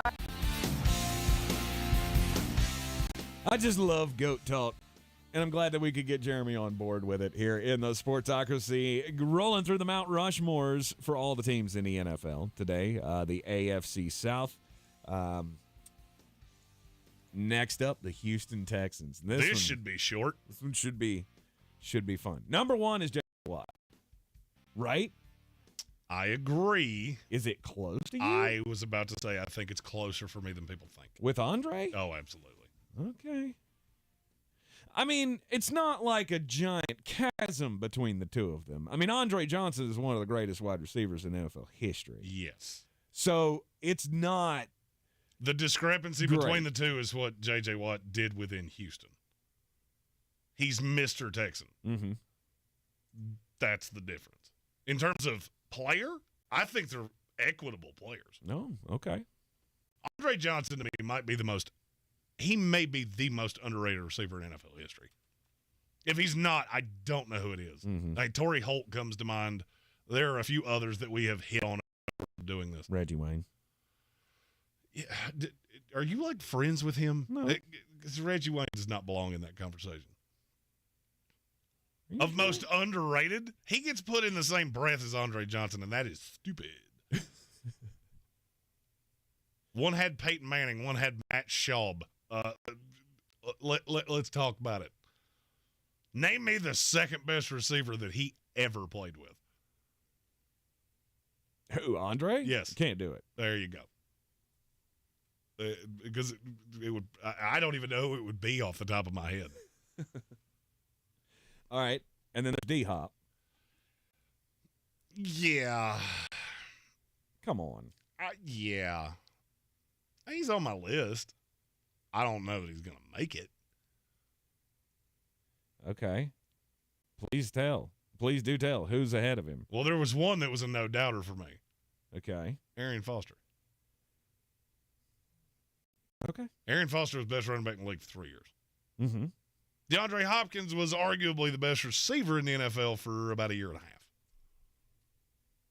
So if it came down to either or, then I would have. A little longer than that. I mean, definitively the best receiver in the NFL.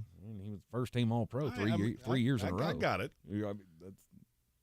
That's hard to do. That's not like, oh, yeah, he just made the Pro Bowl because he's popular. No, the All-Pro is much different. I got it. Okay. Stephen Tao said, plus he beat up Cortland Finnegan, which that definitely deserves a great merit for Andre Johnson. Okay.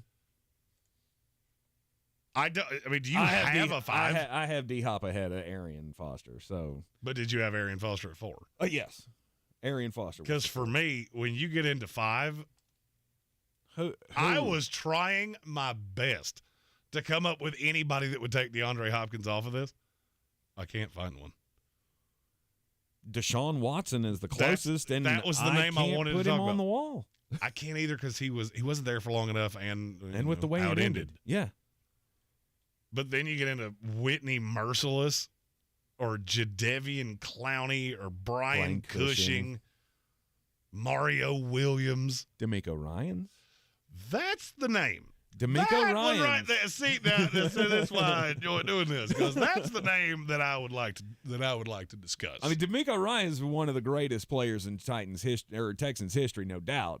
Now, I mean, he's not there now, but if he takes you to the playoffs for a few years in his coaching career, I think it was time to start. If he can resurrect this franchise from the disaster that was the Deshaun Watson split.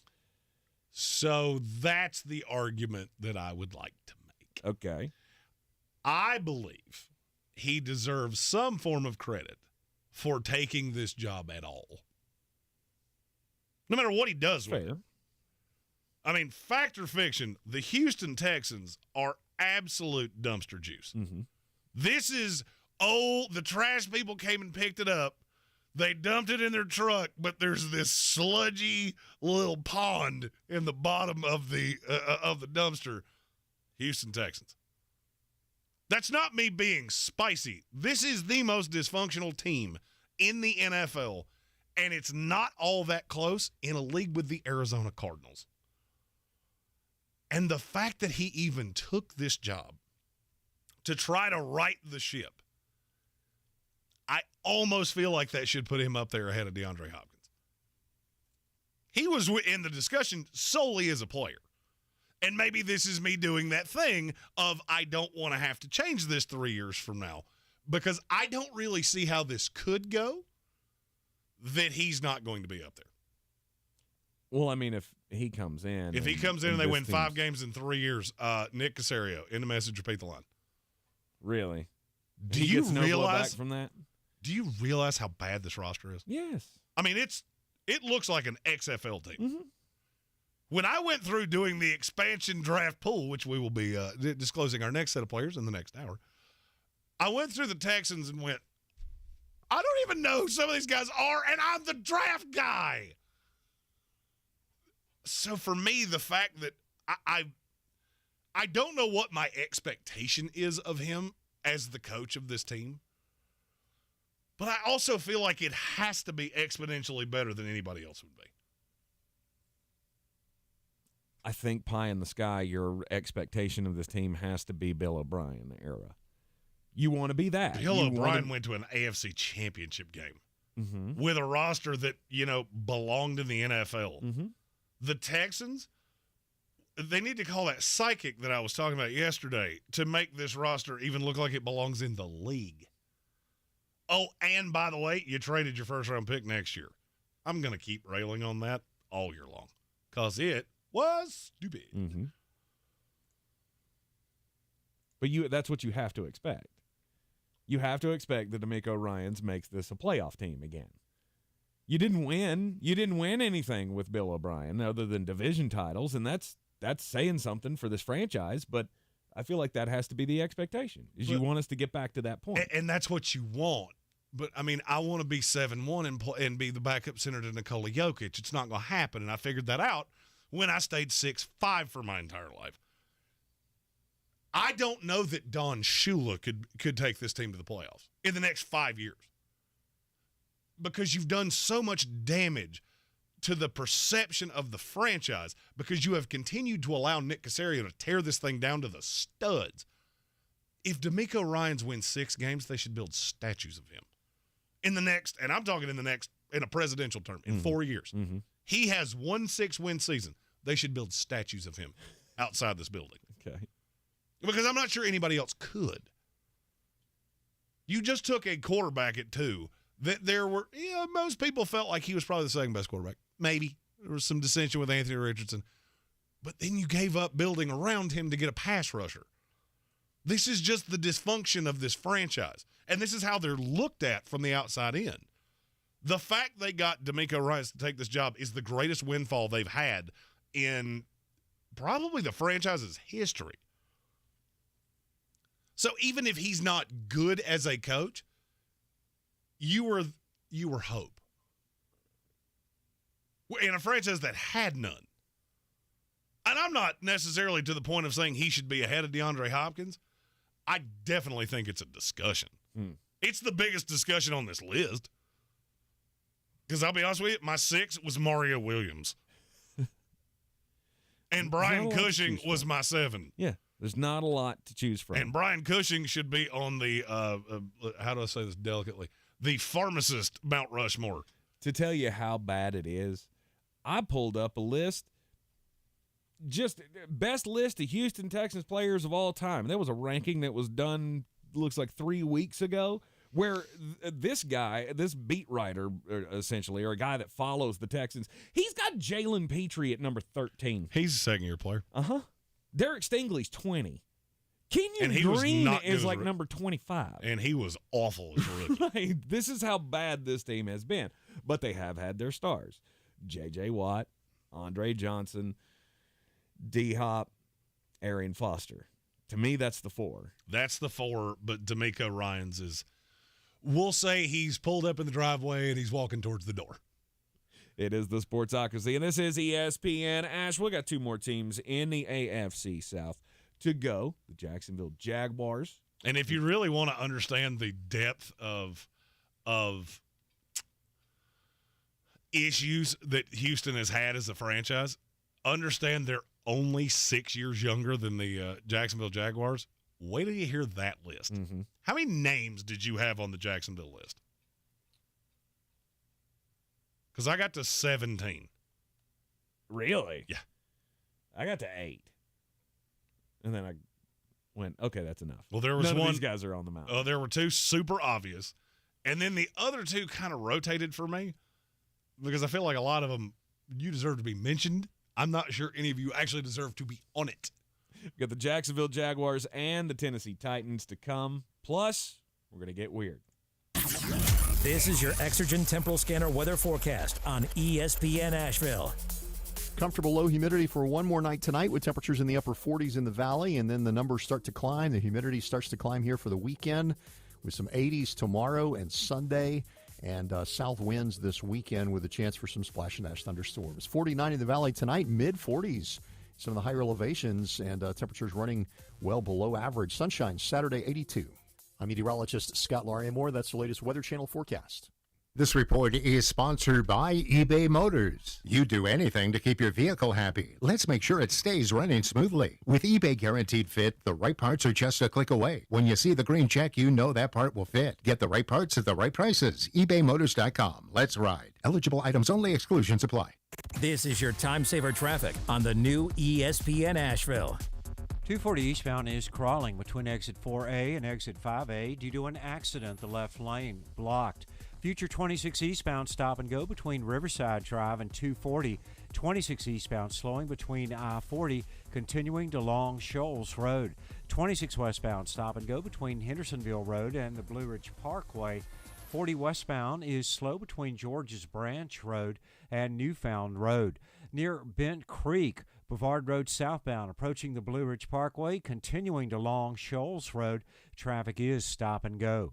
Hendersonville Road southbound stop and go between Biltmore Forest and Overlook Road. Hendersonville Road northbound approaching Long Shoals Road is slow. Sweeten Creek Road southbound stop and go between the Blue Ridge Parkway and Mills Gap Road. An accident New Leicester Highway westbound near Ascension Drive. I'm Lee Benfield with your Time Saver Traffic. This report is sponsored by Lowe's. Lowe's knows the best deals for Dad. That's why this Father's Day you can save up to 40% on select tools and accessories. Shop Father's Day deals today. Lowe's knows dads. Lowe's knows home improvement. Valid through 6/18. Selection varies by location.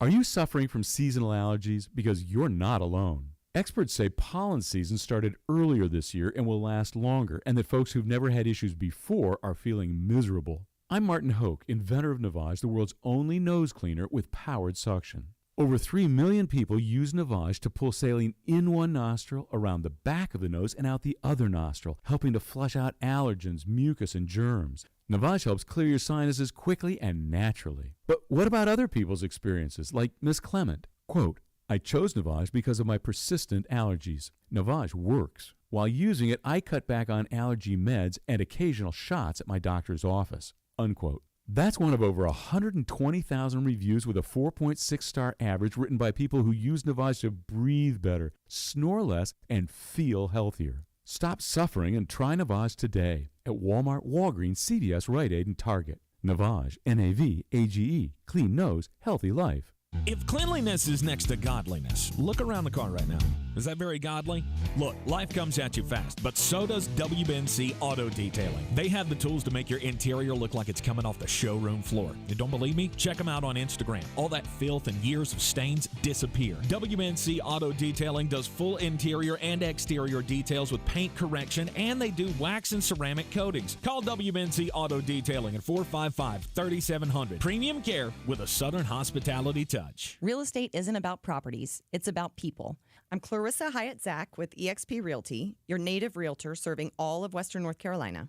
I will work hard for you, and I believe in doing the right thing every time. I market each of my listings to reach out-of-town buyers. I use a professional photographer and drone video on every single listing, as well as collaborate with agents across the country to find your buyer. Check me out online at clarissasellswnc.com or give me a call at 828-774-6343. It would be my pleasure to assist you through the real estate process.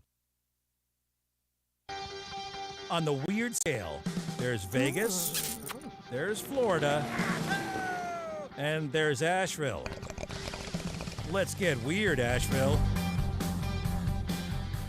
Welcome back into the Sportsocracy on ESPN Asheville. How about getting weird? I'm a cheapskate. We all know this. That's a nice way of saying that. I'm cheaper than oxygen. But, and I will say there's something to be said for saving for the future. Okay? Everybody wants to have a little nest egg. You got a, good job. You get the 401k plan and all that stuff. Build your nest egg for your retirement and maybe something to leave your family. Well, one family, very shocked, I guess, and probably a little weirded out and wondering, why in the hell do I have to go through all of this trouble? After the dad, the father of the family, died, the granddad, he dies. Family goes in to gather all of his things, and in the estate planning, I guess is what they call that, they found 1 million pennies shoved away in a box in this guy's house. Like, for some, I guess he had just collected them all these years. Just you never heard of a Coinstar? You couldn't take care of that at some point? That's a lot of cash. It is it's a lot of cash. I'm just trying to think. Look, I get it. We're sad that you're gone, Dad, but you really left us with a hell of a hassle here. Well, I mean, and that's got to have been 1 million. How much does 1 million pennies weigh? Oh, that's a great question. Never even thought about it. How much that might weigh. Here's the thing, going through all of them to find out which ones are worth something. I mean, if he's been keeping this collection for all these years and just throwing pennies in here, who knows? There could be wheat pennies in there. There could be... Well, really, that's the only penny that I have an example of that's worth anything, but I'm sure there are more. I just feel like this was unnecessary. It does seem that way. 1 million of them? Come on, Dad. The answer, by the way, is it weighs over 5,000 pounds. Yo. That's how much a million. Sizable. Indeed. My story comes from Chicago, Illinois. It's about a man named Dale Wheatley. He is a delivery driver for the Anatomical Gift Association of Illinois. If you've never heard of this particular entity, which we will call AGA moving forward, they are who take in donor corpses for medical research and things like that. Well, apparently, things are not going so well at the AGA. Northwestern's president sent an email the day before the event that I'm getting ready to outline, saying that the condition of the bodies that their medical department was receiving was unacceptable, and said there needed to be a deep dive into the embalming process and all of the other things that happen when they take in these donor bodies. Well, as they went down the rabbit hole, they figured out that Mr. Wheatley, the delivery driver that I referenced earlier, had been voicing his concerns about the exact same thing to many of these donors, which was leading to a slew of emails. Well, on May 30th, he showed up to work, normal day, and he found a bit of a horror scene. If you worked at a place that was where they keep donor bodies, what's the one thing you should just never do? You don't play with them in any shape, form, or fashion. They took 4 severed heads and put them on his desk in a plastic bin. And they're saying this was like a shot across the bow of, we don't complain about things here. He then went to the Chicago Tribune and said, if you're in our building for more than 5 minutes, you will begin to stick to the floor, which made my skin crawl in a way that I don't know that it ever has before. Gross. Yeah. Now there is a full federal investigation into this group. As there needs to be. 100%. If you at any point go, hey, you know how I'm going to get back at Dale? I'm going to take 3 heads and put them on his desk. First of all, that would be my last day at that job. He did not quit. He is on paid leave right now. No, you don't quit. That's when you get everything you want from the boss. Yeah, I'm out. I'm good. I mean, we do a segment here every day called Don't Do Crimes. That, my friend, is crimes. It feels like crimes. It has to be crimes. It feels like crimes. I mean, but they said it wasn't crimes because his job was to handle the bits and the parts and the bodies. Did you already cut the heads off? Were the heads already cut off to be shipped to a research facility somewhere? Then maybe at that point the heads just become individual pieces of donor material, and they have no. I was going to say faces, but they do have faces. They have no names at that point. They're just marks on the spreadsheet, basically. These have QR codes. That was explained later in the QR codes. Yeah. Like those little things that you can get Scan promos with your on your phone. Mhm. Yeah, nice. That's how they know which one is which. Interesting. And let me just this would be a great time for Jeremy to explain again. When I die, A, don't cremate me. I will haunt you. B, do not donate me to anything, because if my head wound up on this dude's desk, somebody's getting haunted immediately. Just don't be playing around with my face. No. I'm out. That's what I'm saying. There is a charge called desecrating a body, and if the heads were specifically cut off for the joke. Well, this wasn't for the joke. They were, or for the prank. They or had whatever been severed anyway. They just took them and put them on his desk. See, there you go. That's not crimes. That's where I was headed with this. Depends on the context here. Context matters. Although they're human heads, don't be gross. Don't be weird. Don't be gross. Although if you're working in, I think it's like innate that you're probably a little weird. This is what you do for a living. Absolutely. So. There's some serious concerns about anybody who would have that job. I'm sure. There are fine people, I'm sure, that work in that industry. I'm sure. But I could not. No, out. You are in the Sportsocracy, and the Mount Rushmore's marathon continues as we talk about the Tennessee Titans. Oh, I thought we were going Jacksonville. Jacksonville Texans. Well, yeah, we did tease that. All right, we'll go Jacksonville. Okay. All right. The Jacksonville Jaguars. Number one is who?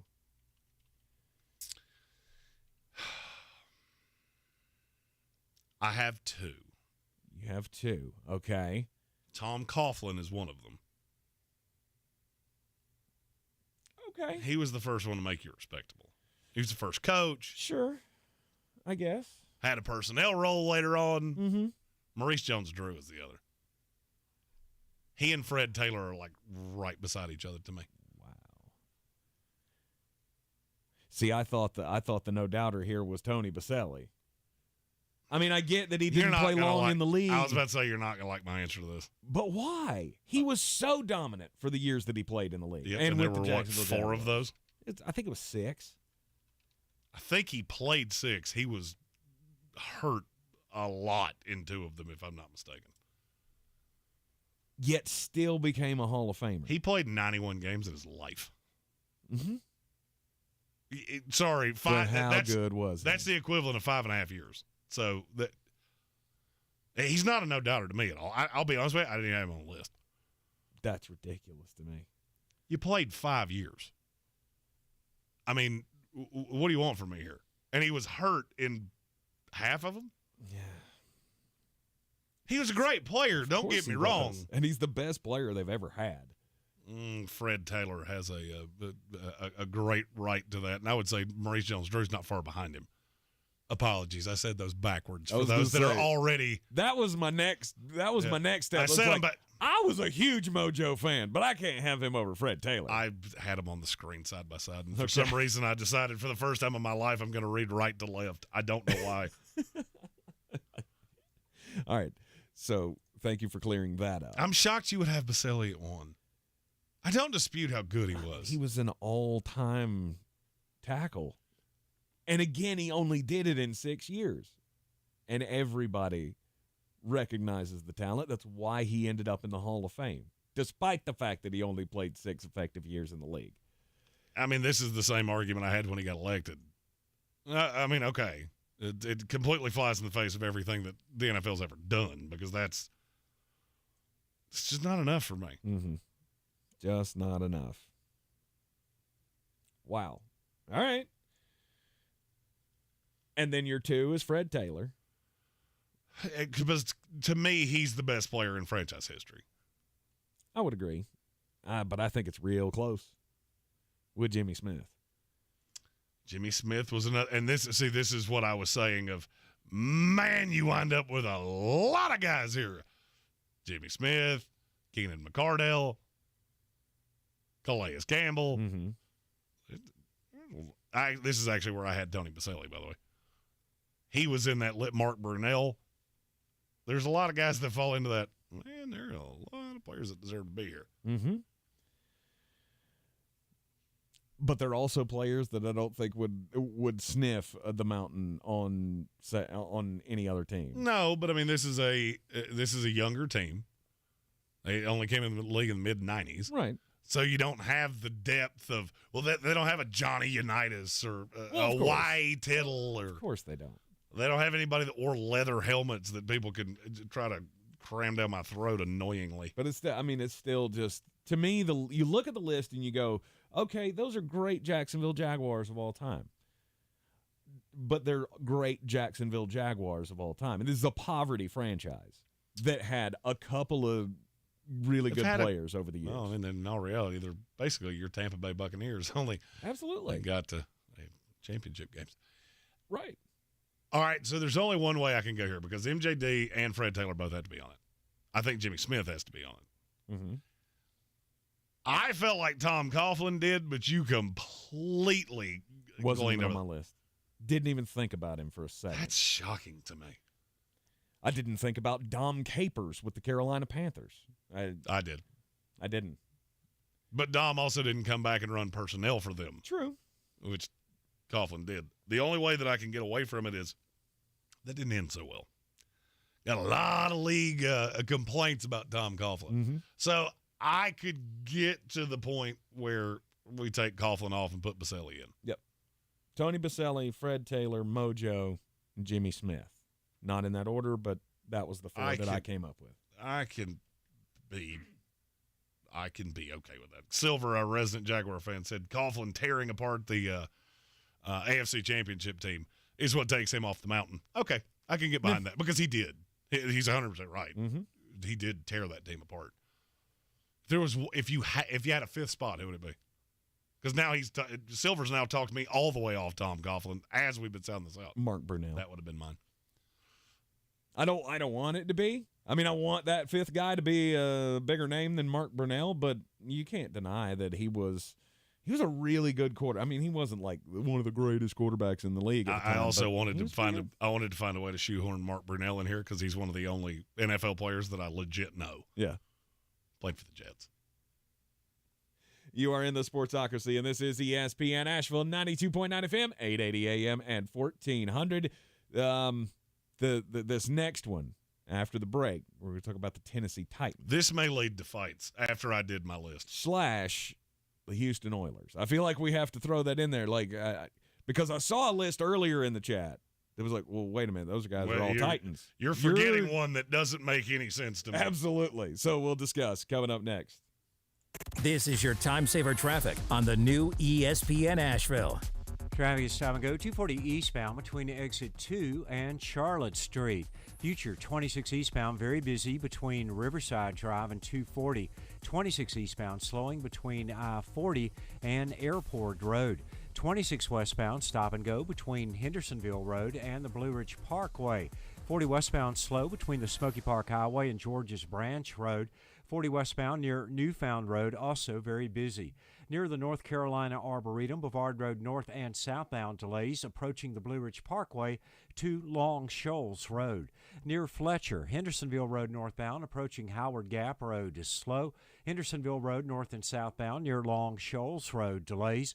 Sweeten Creek Road north and southbound approaching Mills Gap Road very busy. I'm Lee Minfield with your Time Saver Traffic. This report is sponsored by Lowe's. Lowe's knows the best deals for Dad. That's why this Father's Day you can save up to 40% on select tools and accessories. Shop Father's Day deals today. Lowe's knows dads. Lowe's knows home improvement. Valid through 6/18. Selection varies by location. I mean, if you like crisp nacho fries covered in bold Mexican spices, then you have to try Stick Chili Verde fries. They're like nacho fries, but with grilled steak topped with spicy Verde sauce with kicks of jalapeno and lime. They're basically the younger brother of nacho fries, who's better looking, smarter, makes more money. But nacho fries has like 53 more followers, so it evens out. Stick Chili Verde fries are here. Get them today, only at Taco Bell. At participating U.S. Taco Bell locations for a limited time only while supplies last. Contact local store for hours and participation which vary. Lowe's knows the best deals for Dad. That's why this Father's Day, you can shop our best gifts from the brands he loves, like Craftsman, for less. Right now, get a V20 drill or impact driver kit for just $69. And save $50 on a V20 string trimmer and blower combo kit, now only $99. Shop Father's Day deals today, in-store and online. Lowe's knows dads. Lowe's knows home improvement. Valid through 6/14 while supplies last. Selection varies by location. Wendy's Strawberry Frosty is back for the summer. Because if it's summertime, it's Frosty time. Beach time, Frosty time. Tea time, Frosty time. Me time, Frosty time. Treat yourself to Wendy's Strawberry Frosty this summer and make time for Frosty time. Choose wisely. Choose Wendy's. Now open till midnight or later. Limited time only. Participating U.S. Wendy's. Hours may vary. Since man created roads, they've been looking for ways to get off-road and vehicles to take them there. That's where Outlaw Off-Road comes in. A premier off-road center for Jeeps, trucks, and SUVs with a complete lineup of off-road and overland services, including maintenance and repair to make your vehicle all that it can be. Check out their location right here in Western North Carolina at 85 Avery Creek Road. Call them today at 828-974-8480 or visit them on the web at theoutlawoffroad.com. So much of life these days is rushing around from one place to another. Sometimes you just want to enjoy the journey on the way to the destination. And part of what makes it a little more enjoyable is an appreciation for the folks who help you get there. At Ingalls, we know that the people who send you on your way are the same ones who keep you coming back. I think you should take it for a spin. Are you serious? Ingalls, all the ingredients for family. The Sportsocracy. Pull up your pants, take the bra, and be a man! This is the Sportsocracy and the Mount Rushmore for the Tennessee Titans / Houston Oilers. We've been going through each and every team in the NFL, picking the best ones, the best representatives of these teams in their histories. And I feel like there's a lot of shade that can be thrown the way of the Houston Oilers here. That you're forgetting there was an era of really good Houston football. I just want to rip the Band-Aid here. Who's your one? And I have a feeling we're going to argue about this. My one? Mm-hmm. Eddie George. Yeah, that's who I thought you were going to say. Mm-hmm. And I don't agree with you even a little bit. Okay. He's my three. Okay. I have two quarterbacks. All right. Steve McNair, Warren Moon. To me, not even debatable. I had those written down before I even investigated this, even a little bit. Mm-hmm. And I loved Eddie George. Don't get me wrong. Steve McNair was special. Warren Moon was special. Yes. And they're both directly tied to that Oilers franchise. Mm-hmm. McNair, Oilers, and Titans. Well, see, I went 2 running backs, 2 quarterbacks. Oh, so you're going Derrick Henry. Or Earl Campbell? Earl Campbell. Okay. I went Eddie and Earl, and then Steve and Warren. Okay, we're going to argue about this less than I thought. I just don't agree with your order. Okay. Because mine would be Warren, Steve, Earl, Mm-hmm. Eddie. Warren as the first really great quarterback that your franchise ever had. Yes. I mean, his tenure was the first time Houston Texan football or the Houston Oilers football was cool. I would agree with that. They have the greatest throwbacks of all time, I think. Mm-hmm. Which I have heard are coming back this year, and that excites me a lot. I like that. Would you have Warren or who did you have first, Warren or Steve? Steve. I had Steve first. That was really the biggest debate to me because I have Earl Campbell ahead of Eddie George. Well, one of them played in a Super Bowl and won an MVP. The other one did not. Steve McNair is the one that played in the Super Bowl and won an MVP. It was not Warren Moon. I'm not trying to throw shade at Warren. Warren was fantastic. He was the Offensive Player of the Year one year in the league. He was a 9-time Pro Bowler. I completely understand. But to me, Steve McNair changed. I mean, it was the two eras. Like, that was the first time that Houston football had been cool, and then Steve McNair comes in with the Tennessee Titans and makes them a contender, and you go, oh, well, this is a special era. I agree with in the everything early you just said. 2000s, or I guess late 90s, early 2000s, the Tennessee Titans were fun. Oh, yeah. With Eddie George and Steve McNair and Javon Curse was on those teams. Like, that was a fun team. So how did you have Eddie ahead of Earl? He did it for longer. I get it. It was statistics. Yeah, statistics are Earl Campbell did it in I'm going to say a year less, and that's being really nice because it got a little thin towards the end. Mm-hmm. He didn't have a quarterback, and not to the level of Steve McNair. No. Eddie had Steve. He didn't need one. And see, that's where I'm at. Right. He didn't need one. And Eddie might not have either. We'll never know that. Mm-hmm.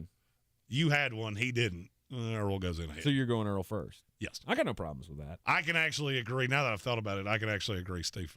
I can agree Steve McNair first. Mm-hmm. So McNair, Moon, Campbell, George. Mm-hmm. We had the exact same four. As dominant and bruising as we wanted Bo Jackson to be, that's what Earl Campbell was. Yes.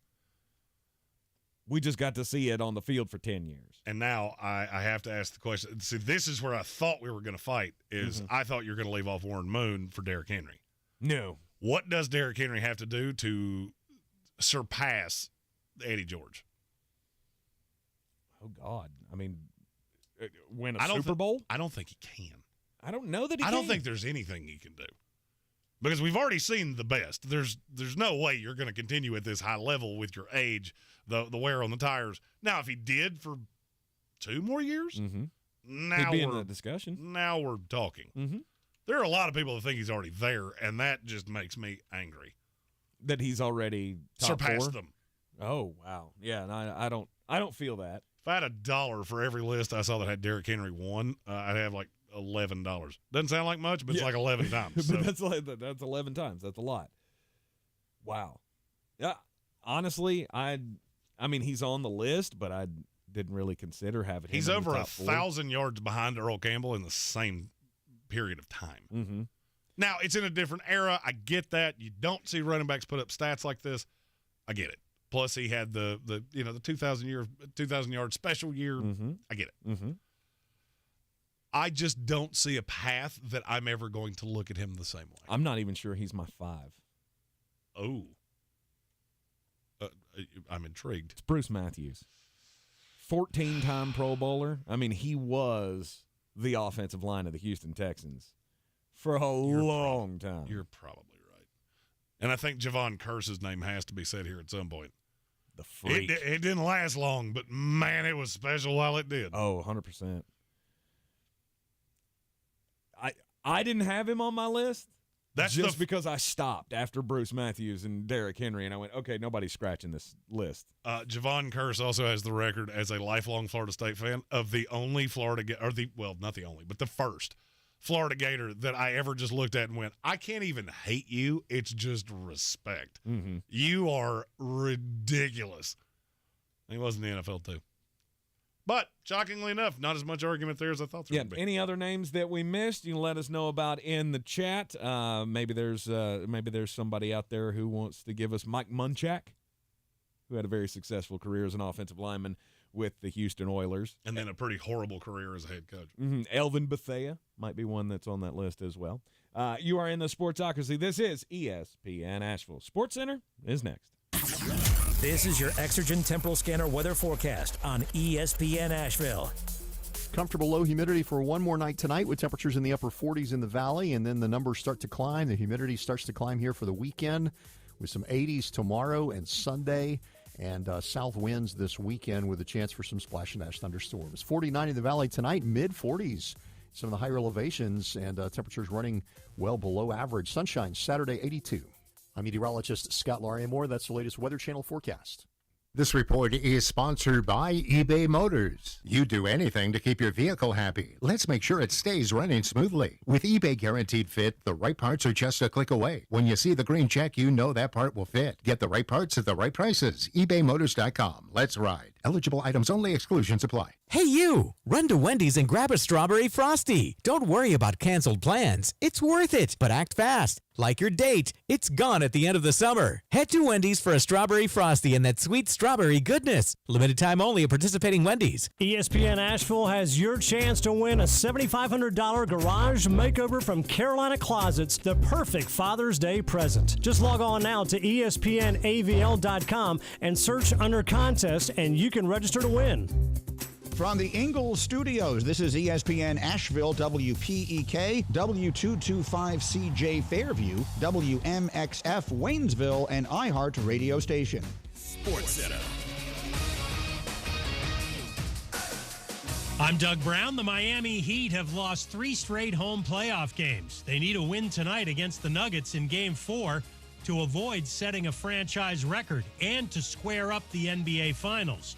Before they try to stop Nikola Jokic and Jamal Murray, Heat coach Eric Spoelstra wants his players to handle the details. Those effort areas, those plays in between, that's where we really pride ourselves on. We have to dominate those, and then you get to graduate to deal with, that two-man action, which is one of the most difficult in the league.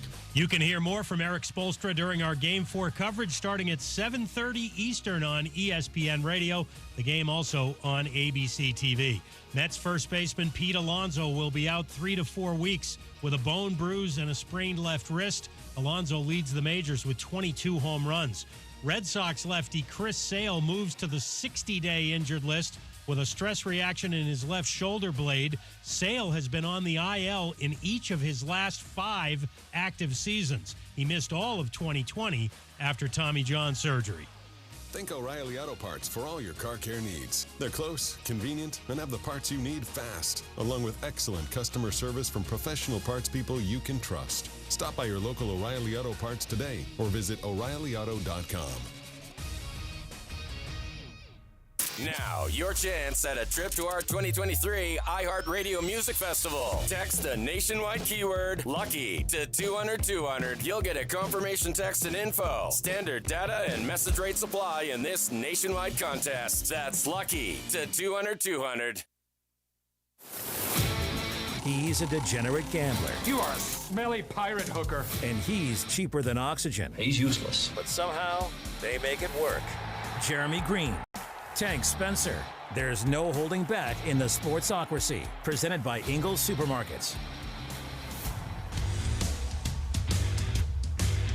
And welcome back into the Sportsocracy, third hour of the program here. And it is a Friday. Talking football. All things are good. We're going to talk some NBA basketball as well. Give you our preview of tonight's Game 4 down in Miami. Oh, would you like a snippet of it?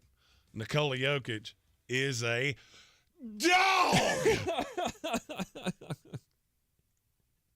We'll talk about that coming up later on in the hour. Also, we're going to give you the recap of our second round of the expansion draft, the Tennessee Top Hats and the Beer City Battalion, picking the players that are available or that would be available if there was an expansion draft in the NFL. It's a fun little exercise that Jeremy just really wanted to make me involved in so he could, once again, make fun of how I draft, which is poorly, and 2, so he could sit back at the end and go, my team's better than yours. And you, oh, by the way, I spent $8 bajillion less than you did. Correct. And that trend shall continue coming up in the next segment here. So, daily draft, Jeremy, we were talking about underrated players in the NFL. Well, Reggie and Wayne's this has come up. 100 times through doing these Mount Rushmores. So, we daily draft felt like the thing to do. I've got a couple that you poo-pooed on, which I'm not a fan of. but I'll take the first pick because I have thought about this since it came out of my mouth, which was roughly 30 minutes ago. Okay. My one is Andre Johnson. That's the most underrated player, I think, in NFL history. Because he's not treated like the others that are in his tier, and he should be. And I don't know if it's because he played on a team that was so young. I don't know if it's because he never really won anything, although I could say the same thing about several other guys that catch a lot more notoriety than him. Mm-hmm. When you said Reggie Wayne in the same sentence as Andre Johnson, I got physically angry thinking about that. What tier is he in? Andre Johnson? Yeah. So for me, you've got the mountain, which is Jerry, Calvin Johnson, Randy Moss, the highest of the high. Mm-hmm. I would say he's in the next one. He's right there with Marvin Harrison to me, if that tells you anything. That's how good I think he was. Never had the quarterback, so you can get into the statistical things with me. He was in the same conference with my team. I literally somehow managed to play the Texans like every year. He was the toughest player to deal with. Mm-hmm. And if you don't believe me, Darrelle Revis said the same thing more than once. Now, that was partially him throwing shade at Randy Moss because that was something he did. Right. He was a dog. Okay. And he never gets the love that he deserves. And I'll give you a perfect example of it. Eat and Sleep Football asked me in the comments, what tier do you have Julio in? I would say Julio Jones is a step below that. Not much. He's still in that same discussion. I would just have him a step below Andre Johnson. Okay. Different era. That's part of it. He had Roddy White. He had Tony Gonzalez. He had Matt Ryan. All of those are better than anything that Andre Johnson ever had, and so that would be the differentiator for me. Mm-hmm. Julio is a more natural talent. I think Andre Johnson might be the greatest worker I've ever seen in the NFL. Just, you're not the biggest guy, you're not the fastest guy, but my God, you were difficult to cover. I think my first selection here is going to be a hometown selection. I'm going Sam Mills. To me, Sam Mills is one of the most underrated players in NFL history. I mean, this guy was on you could make the case that the Dome Patrol for the New Orleans Saints was one of the most terrifying linebacker corps in NFL history. And oh, by the way, I guess I hate to call it the sunset of his career, but that's actually what it was when he came to the Carolina Panthers and he was an all-pro linebacker and helped lead them to an NFC championship game at the age of 37. I feel like he was an all-time great. We know he's an all-time great. That's why there's a freaking statue of him outside of Bank of America Stadium. I'm not saying Panther fans underrate him because they don't. But I think the rest of the league goes, yeah, he was a good player, but doesn't really give him the credit that he deserves. After that, I'm going to go with a guy that I've already mentioned in this program. This is Jimmy Smith. Jimmy Smith, I mean, you want to talk about, I said Reggie Wayne was an underrated guy, and I wasn't trying to put him, just to clarify, I was not trying to put him in the Andre Johnson tier. I just believe that he's a very underrated player. Lots of people talk smack about Reggie Wayne. Oh, he would have been nothing if it weren't for Peyton Manning. I once had an argument with somebody that Randy Moss was less of a receiver than Reggie Wayne, so maybe that skews me a little bit. I remember you telling me about that story. I don't know that I've ever been that angry. Like, I physically think I ended that conversation with, I'm not patient enough to carry this with you any further. I have to walk away now, or I'm going to yell. Mm-hmm. In the 1990s, Jimmy Smith was one of the stars for the upstart Jacksonville Jaguars. And yes, he was the weapon on that team, so he got all of the attention. But still, when you can put together a couple of 100-plus catch seasons and go 9 out of 10 years going over 1,000 yards in an era where that really didn't happen all that frequently, to me, and I never hear his name mentioned. I mean, yes, there are a whole bunch of wide receivers that belong in the greatest of all time talk, and Jimmy Smith is not in the tier 1 or maybe he's at the bottom of tier 2 or 3. At the top, definitely at the top of tier 3 of greatest all-time receivers. But you just never hear that mentioned because it was the Jacksonville Jaguars. Oh, he was special. He was special, and he was one of the impeti. Don't know if that's – is it impetuses? Let's go impeti. Going impeti of this little segment. Another one was a guy that was brought to my attention by a slew of fans of the team that this guy played for, and then I got to thinking about it, and, yeah, he deserves to be here. It's Corey Dillon. The absolute dismissiveness that you gave him when we were talking about the Bengals Mount Rushmore, it got in my craw, then it stuck in it, and then it manifested itself into just blind rage the more I've thought about it.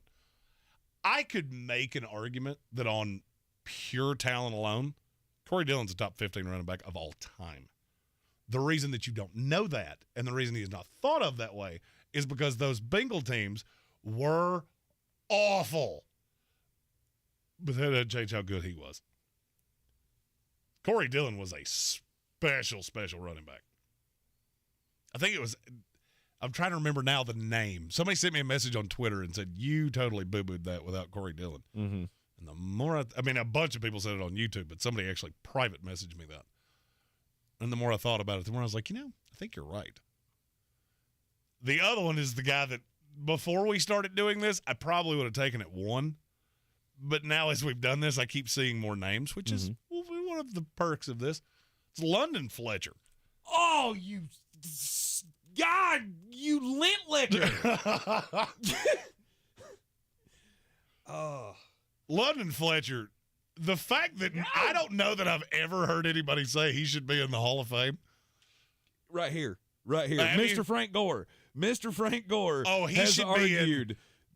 Yes, London Fletcher he was a tackle god. If London Fletcher, let me say this backwards. If Frank Gore got in the Hall of Fame and London Fletcher didn't, he should be legally allowed to sue the Hall of Fame for defamation of character. He's as good as there has ever been, and nobody ever gives him his flowers. They don't. I mean, he was on some really good defenses, and they were really good because he was calling the plays like he was the field general, and he was everywhere. God, I loved him. And I hate you so much because, it was going to be rapid fire. Just Tank's next pick. London Fletcher. Oh. You son of a gun. But not so much. Not so much. By the way, if you would like to see a live reaction of how picking our expansion teams has gone, he's done that same thing about 8 times. I have. Going, man, I thought I could wait on that guy. And then after I do that, he goes, cool, let me pick this guy that makes $1 billion that Jeremy would have never taken, ever. Absolutely. Huh. I hate you so much now. I just broke it, didn't I? I just broke the whole game. You did, because now I'm sitting there going, it's panic time. Oh, it's not for me. I got a mess of them. And the next guy I had in my mind after London Fletcher was one that we've already talked about in the Mount Rushmores. It's Steven Jackson. That's a good one. You want to talk about a special running back? That guy was so much fun to watch. He had the speed, he had the power, he had the agility. He was, if there was such a thing as a 5-tool running back, that was Steven Jackson to me. I could make the argument he was the best running back in the league for 3 years. Then Todd Gurley was not long after him, and it's like we just forgot about him. Also had one of the weirdest draft falls I think I've ever seen. Todd Gurley? No, Steven Jackson. He was supposed to be a top 6 pick, and then somehow I want to say he went at 22. I don't know why that number stuck in my head. And the Rams just went, okay, we'll do it. I was going to say, Todd Gurley came many years later, though. He did, but he was still with the same franchise. Mm-hmm. And it was Jackson got his flowers, and then as soon as Todd Gurley showed up, well, we just don't talk about Steven Jackson anymore. Mm-hmm. But after the Super Bowl years, after the greatest show on turf with Marshall Faulk, Steven Jackson, I mean, he almost single-handedly kept that team in relevancy. Hey, you give the love to Trung candidate that he deserves. That was in the Jeremy before times, before he really knew what he was doing with the draft. I was hammered on Trung candidate. Steven Jackson, was he really great? Yeah, I mean, he's top 20 running back in history in a lot of categories. Oh, I have another pick. Yeah, you do. Man. And there's absolutely no shot you're taking. Would you like to take the commercial break here? Yeah. You're allowed to after I. Yeah, after you 'Cause I'm gonna go ahead snagged London Fletcher from me. Well, I mean, and I hate to set you up for failure here, but I have a funny feeling that my next two are going to elicit the same response if you don't do it right now. You're in the Sportsocracy, and this is ESPN Asheville. This is your time saver traffic on the new ESPN Asheville. Traffic is stop and go 26 westbound between Hendersonville Road and the Blue Ridge Parkway. 26 eastbound crawling between Bavard Road and Long Shoals Road. 40 westbound slow between the Smoky Park Highway and George's Branch Road. 40 westbound slow near Newfound Road. 40 eastbound approaching the Smoky Park Highway is slow near Fletcher. Hendersonville Road northbound approaching Howard Gap Road is slow. Hendersonville Road northbound approaching Long Shoals Road is slow. Hendersonville Road southbound slow between the Blue Ridge Parkway and Overlook Road. Sweeten Creek Road southbound slow between the Blue Ridge Parkway and Mills Gap Road near the North Carolina Arboretum. Bavard Road north and southbound delays between the Blue Ridge Parkway and Clayton Road. I'm Lee Minfield with your Time Saver Traffic. This report is sponsored by Verizon. Ready to take control of your phone plan? Well, then you better take that next turn to a Verizon store. Because my plan from Verizon is the kind of control we all deserve. Get exactly what you want. Only pay for what you need. Get my plan at your Verizon store today. I'm Martin Hoke, the inventor of Navage Nasal Care, and I love Navage. I've told you about how your nose is the body's air filter, that Navage's powered suction will help flush out allergens, viruses, mucus, and germs, and that Navage will help you breathe better. But what do other people say about Navage? Like Haley, quote, "Navage is the best thing I bought. I love it. My nose feels so clear now and I can breathe. I've been struggling with a stuffy nose for weeks. I bought Navage and it's amazing." Or this one, "I use Navage every night. Could not imagine life without it. I have 5 cats and before I found Navage, I was a clogged mess. Now I breathe so much better." Unquote. Those are two of over 100,000 online reviews praising Navage, the all-natural solution trusted by over 3 million people to help you breathe better, sleep deeper, snore less, and stay healthier without drugs. Navage is available at Walmart, CVS, Walgreens, Target, Rite Aid, and online. Navage, Navage, clean nose, healthy life. Real estate isn't about properties, it's about people. I'm Clarissa Hyatt-Zach with eXp Realty, your native realtor serving all of Western North Carolina. I will work hard for you, and I believe in doing the right thing every time. I market each of my listings to reach out-of-town buyers. I use a professional photographer and drone video on every single listing, as well as collaborate with agents across the country to find your buyer. Check me out online at clarissasellswnc.com or give me a call at 828-774-6343. It would be my pleasure to assist you through the real estate process. Since man created roads, they've been looking for ways to get off-road and vehicles to take them there. That's where Outlaw Off-Road comes in. A premier off-road center for Jeeps, trucks, and SUVs with a complete lineup of off-road and overland services, including maintenance and repair to make your vehicle all that it can be. Check out their location right here in Western North Carolina at 85 Avery Creek Road. Call them today at 828-974-8480 or visit them on the web at theoutlawoffroad.com. Our communities are filled with wonderful people who make living here great. At Home Trust Bank, we're proud of that. And that's why we focus on helping homeowners prepare for what's next. Our local mortgage bankers have the experience you need and exceptional personal service you'll appreciate. Home Trust Bank is ready to help make a house your home. When it's time to buy, visit your local Home Trust branch or go to htb.com/mortgage. At Ingalls, we know that Dad doesn't always get the most attention. So this Father's Day, join us in giving the dads their due, along with the neckties, golf balls, and funny cards. We love you, dads, every day of the year.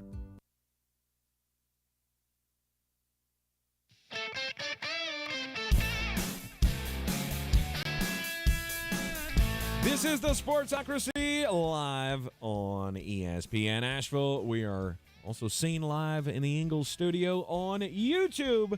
Just go to thesportsocracy.com. Click that live video link and subscribe to the channel. We're in the midst of today's daily draft. Did you have a minute there to collect your thoughts? Oh, yeah. I mean, prepared to recover from that London Fletcher. Yeah, it was an L. I took an L on that one. It's fine. Because now I get to take a guy that I do love. You said that you asked me if I was the captain of the fan club. No, not necessarily, but the Reggie Wayne slander needs to stop. Reggie Wayne was one of the best wide receivers in the NFL with the Indianapolis Colts. You're right, and he belongs in the Hall of Very Good. The Hall of Very Good. If there was a Hall of Very Good, Reggie Wayne could be the logo. But for me, you take all of the advantages that he had, and yes, I am one of those that says you had Marvin Harrison, Dallas Clark, Adrian James, and Peyton Manning. Mm-hmm. Yeah, I hold that against you a little bit. Because there are actually three more receivers on my list, two of which I'm not going to say they were better, but I think they're equivalent, and they are not viewed that way. Okay. My first one's Rod Smith. Fun story.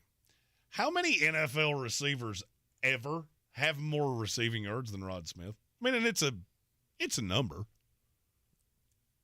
22. It's 33. Okay.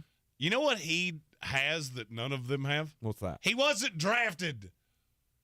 He was just a dog, and he didn't play as long as a lot of these other guys did. Rod Smith was a menace, and I never hear anybody talk about him. I'm not going to lie. I wasn't going to take him until I searched out the list for somebody else, which is going to be my next selection. And then I saw Rod Smith's name, and I went, wow, that actually might be that he may be more underrated than the one I was thinking about.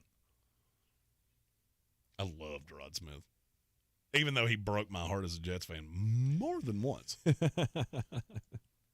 I mean, but that's what really makes players memorable.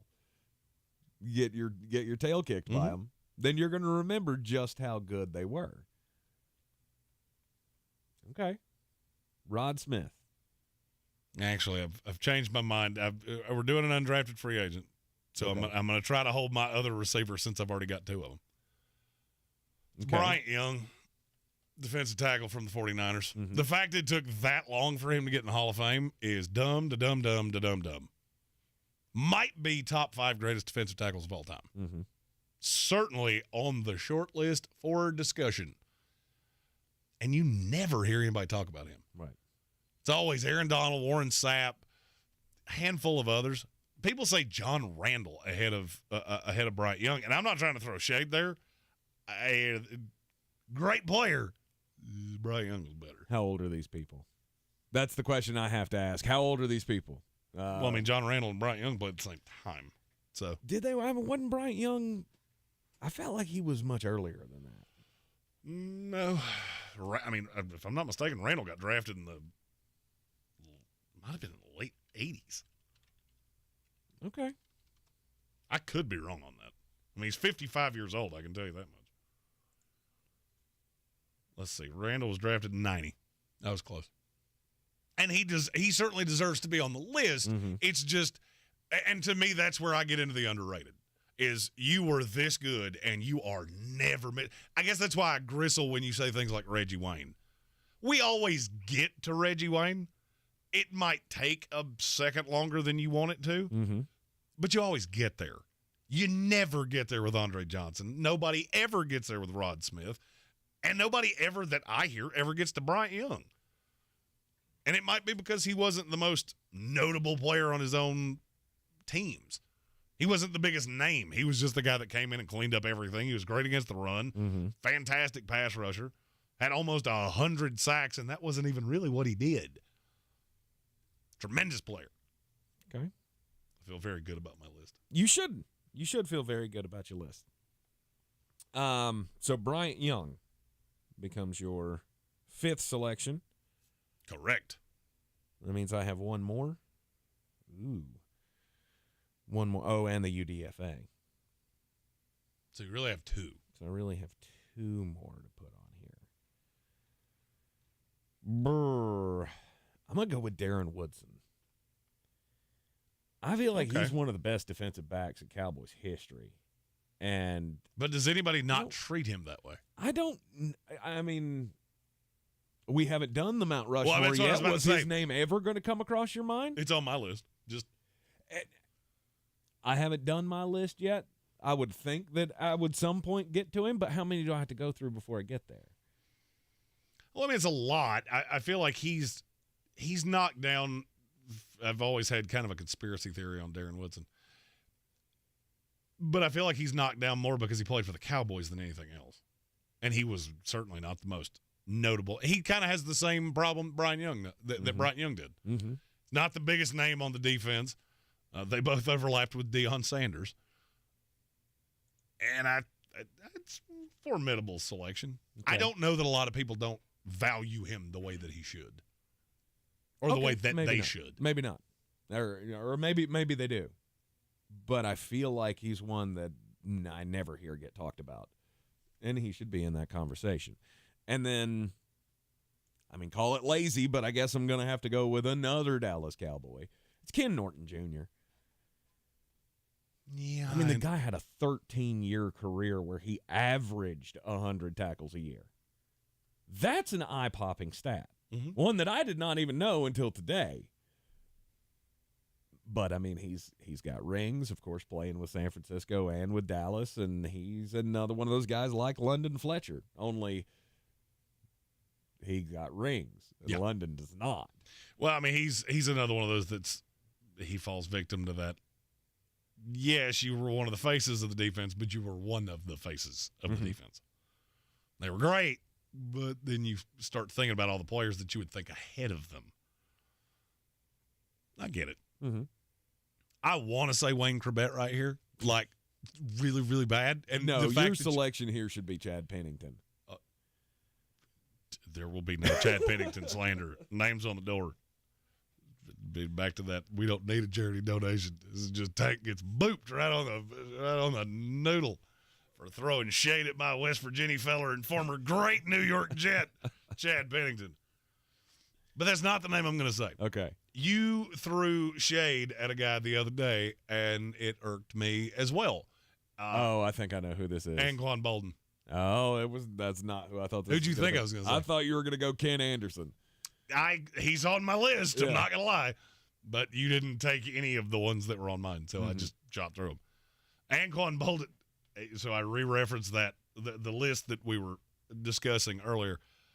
He's 14th all-time in receiving yards. Mm-hmm. Never once have I ever heard anybody talk about him. No. Chris Carter was another one that I thought about after you threw shade at him. He goes, there are some guys that you look at and go, man, they were amazing. And there are other guys you look at and go, man, he was a stat accumulator. And I think Anquan falls into that category for a lot of people. I don't know why. Really? He only played 13 years. He's right behind Andre Johnson. They played the exact same amount of time. He was really, really, really good. He absolutely was. In the early days of my fantasy football playing career, I was a big Anquan Bolden fan. I'm dumbfounded that we did a list where we each took 6 names and neither one of us said Torrey Holt or Isaac Bruce. Well, I mean, I guess considering we should have. how angry we both get. I guess we should have, considering that they're not in the Hall of Fame and they damn well should be. Well, I mean, receiver's just one of those things that there's so many. Mm-hmm. Hell, I'll be honest with you. I could have done my entire list and never left a receiver. Yeah. I could have just done 6 of them. Andre Reed. Andre Reed's He's up one there. That's always disrespected. Andre Reed is certainly one I thought about. Brandon Marshall's one I thought about. Jason Witten is one I thought about. Is he underrated? Where is he all-time among tight ends? He's easy top 10, right? Yeah, he's never on any of those lists. Is he not? Ever. Which I feel like is an error in judgment. And Steve Smith Sr. was another one that was on my list. We're biased because we're in the Carolina market. That's where you get away from Charlotte, nobody ever talks about him, and he's in the top 10. Yeah. That's where I was getting ready to go, was he's definitely not underrated where we live. Where we live, Steve Smith is still a god to these people, and rightfully so. Yeah, I do shows in other markets, and I say anything about Steve Smith, and they look at me like I have 6 heads. Like, but for really? Yeah. I guess this is one of those go check the tape moments. 100%. Facts and stats. Don't care about your feelings. It is the Sportsocracy here on ESPN Asheville, 92.9 FM, 880 AM, and 1400. Jeremy and I are going through that fun little exercise where we are creating expansion teams. So the 33rd team in the NFL, the 34th team, Jeremy's is the Tennessee Top Hats. Mine, named the Beer City Battalion. We've started the expansion draft yesterday, and we will continue with another 8 players coming up next. Oh, wait, and the most important message of the day is on the way as well. This is your Exergen Temporal Scanner weather forecast on ESPN Asheville. Comfortable low humidity for one more night tonight with temperatures in the upper 40s in the valley, and then the numbers start to climb. The humidity starts to climb here for the weekend with some 80s tomorrow and Sunday, and south winds this weekend with a chance for some splash and dash thunderstorms. 49 in the valley tonight, mid-40s. Some of the higher elevations, and temperatures running well below average. Sunshine Saturday, 82. I'm meteorologist Scott Larimore. That's the latest Weather Channel forecast. This is your time saver traffic on the new ESPN Asheville. Traffic is time ago 26 westbound between Hendersonville Road and the Blue Ridge Parkway, 26 eastbound crawling between Brevard Road and Long Shoals Road, 40 westbound slow between the Smoky Park Highway and Georges Branch Road, 40 westbound slow near Newfound Road, 40 eastbound approaching the Smoky Park Highway is slow near Fletcher. Hendersonville Road northbound approaching Howard Gap Road is slow. Hendersonville Road northbound approaching Long Shoals Road is slow.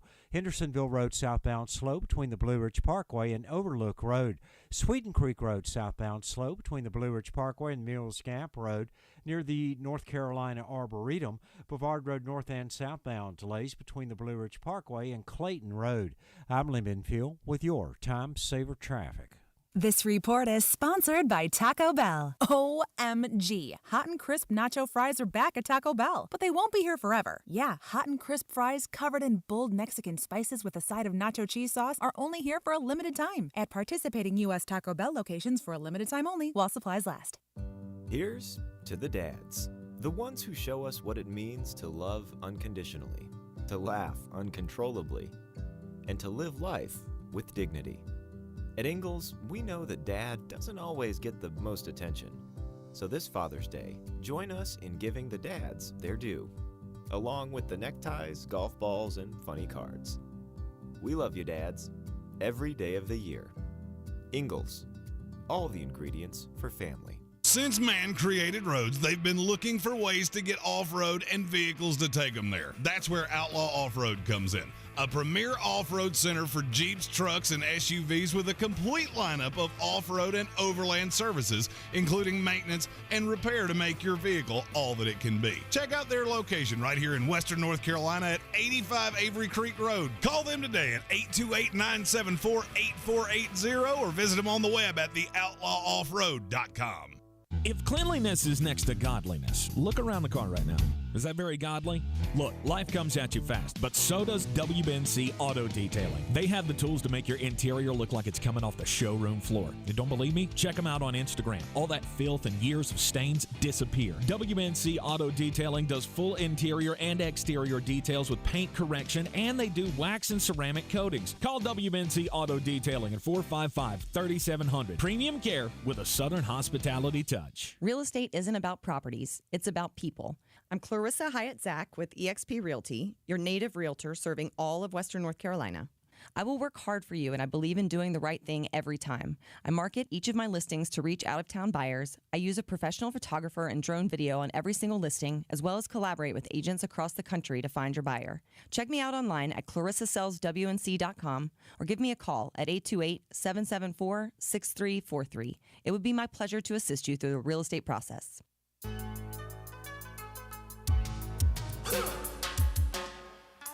Welcome back into the Sportsocracy here on ESPN Asheville, and it's time for the most important message of the day, Jeremy Green. Don't do crimes! I feel like we should just do the baby Gronk story here again. Because why? I mean, that feels like crimes to me. Child exploitation, just it's certainly not bad that. Parenting. It's certainly not that. It's certainly not that. I don't know. It certainly is gross, though. Yes. When you think about a 10-year-old being pushed out as the next great tight end in NFL history, just rubs me the wrong way. Jeremy, what is your crime story for today? My story comes from Michigan. Man has an Instagram, and he fell for one of those scammer things. According to the Troy Police Department, victim reported being contacted on Instagram recently by someone who offered to sell his artwork for $2,000, for which he would receive $500. Victim received 3 digital checks totaling $2,700 and then was told he had to reimburse the sender for the overpayment before the checks cleared. This is a very stereotypical scam. If anybody that you don't know starts talking about sending you money on Instagram, you should be very, very wary. But that's not why I'm telling the story. That's pretty common. The victim of this story figured out something's up here. And obviously, as they do, check was canceled, considered fraudulent, so the person would have sent $2,500, then they would have canceled the check, and you'd have been out $5,000. Yep. Victim then, after figuring out this was a scam, blocked his number, and later on that day was contacted by someone from a different number who claimed to be a hired assassin, threatening to kill them if they didn't comply and send the money. Also received graphic photos, apparently of his quote-unquote previous work, causing him to be concerned, so he sent multiple payments to the caller via Cash App and Venmo. Of course, then he realized it was a scam, went to police, and of course, these people are in the wind. Okay. A hitman is never going to contact you from an Instagram scheme. Ever! I mean, they might say that's who they are, but it's some nerd that looks like half of Tank with much bigger glasses that hasn't left his mother's basement since 1998. Don't send people money off the interwebs. Just, okay, it's always a bad idea. It's always bad. Don't do crimes. Don't do crimes. Jeremy does crimes all the time. When we draft, I feel like it usually ends up as a crime against me. Well, you just get smoked. Exactly. That's what I'm talking about. I mean, smoking you is not it's a crime. brutality. Smoking you is not a crime. It's assault and battery most of the time. Well, I mean, through 8 players, I feel like I've done that in our... Of course you do. See, unlike you, I never walk away from a draft and go, I should draft better. I walk away and go, man, that's why I do this for a living. Yesterday, we chose our first 8 players for our expansion teams.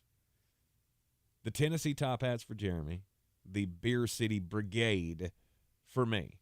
And the high notes of that are I got Matt Corral, quarterback for the Carolina Panthers, a couple linemen, really built the depth. And then Tank went big game swinging. Absolutely. With Dallas Godirte, J.C. Jackson, and Jabril Peppers. Today, I need to get some weapons for my young quarterback, which is why I'm starting with New York Giants wide receiver Darius Slayton. Nah, you suck so much.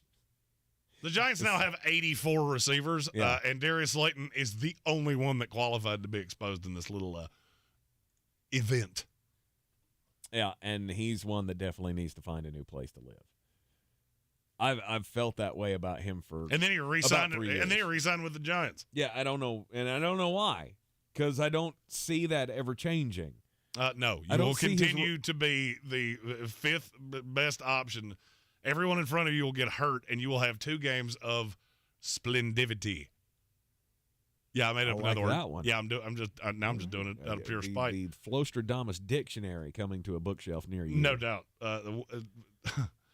West Virginia turns a phrase by Jeremy Green.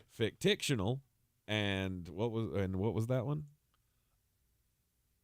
What was the word you just said? Yep. It's already went out of his mind. We have our first one of these of the day. If my button will do what it's supposed to do. Button. I'm your huckleberry. There we go. It's from Frankie Cleary, just giving his appreciation to us for keeping the entertainment through the doldrums of summer. And the only thing I can say is we're trying. We're trying. In more creative ways than which one's more important, the Heat's offense or their defense? Yeah. And we did that for an hour. Not us. This metaphorical four-letter word on the wall, we did this. Again, what are you going to do? Talk about baseball? No. I also went weapon path. I'm taking Cordero Patterson. Ooh. But why does that make you go, ooh?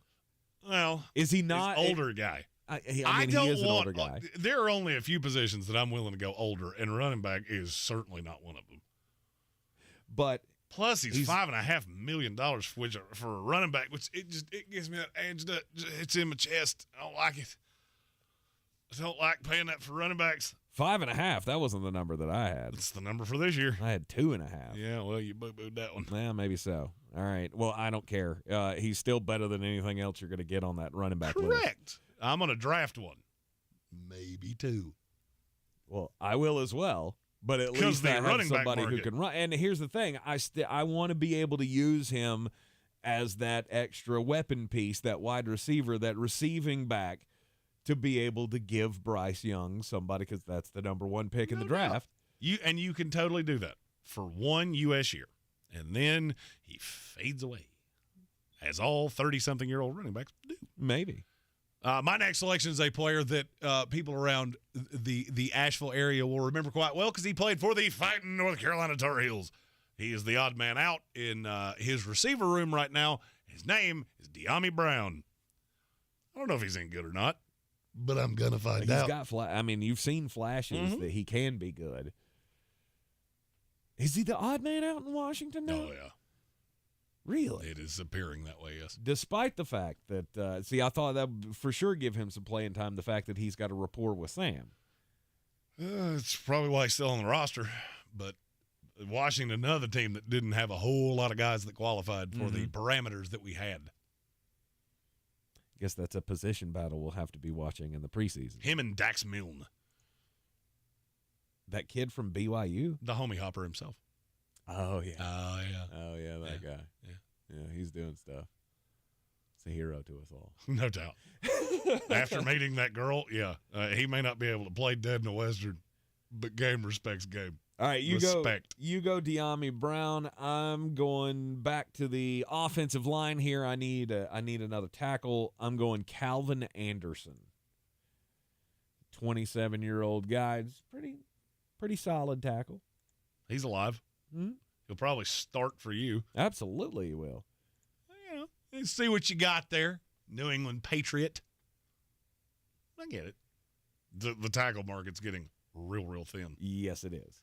My next selection, guy we have talked about on this show a lot, XFL legend Donald Parham. He's going to get a shot with me. The Parham, who can't seem to sniff the field for the Chargers, despite the fact that they don't really have a good option at tight end. Gerald Everett has he's a top 12 tight end in the league. By default. I don't disagree with you. I don't disagree with you. Donald Parham also. The rest of them are a whole bunch of C.J. Uzama. Donald Parham also couldn't block you, so that certainly hurts his. But see, I don't need him to. I'm going to use him in that Darren Waller role. For me, I've basically just drafted 3 receivers, and I feel pretty good. Okay. Which you should probably get on reasonably soon because that market is getting thin. Well, and I hear what you're saying. But unless you want to take the flyer on your guy Mike Evans. He's That's in the never going to happen. Well, he's 100 and real expensive. Yeah. I mean, if I wanted to blow $20 million on a guy who, I don't know what I'm going to do with him in 2 years. Pay him a lot to do a little. But would I? He'd be 31 at that point.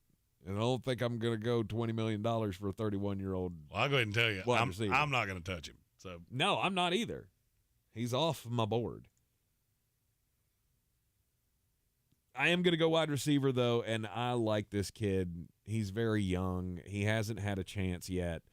But if it's who I think it is, he's not going to have one either. I think there's something in there. It's Calvin Austin. Calvin Austin, the third from the Pittsburgh Steelers. Yeah, from Pittsburgh. Yeah, he's the fifth receiver at best. You got Allen Robinson. Mm-hmm. He's just a little guy. Kind of a gadget guy. Mm-hmm. But there might be something there. He's a piece that I can use. He's a young guy, which is all we're after here. Yeah. All right.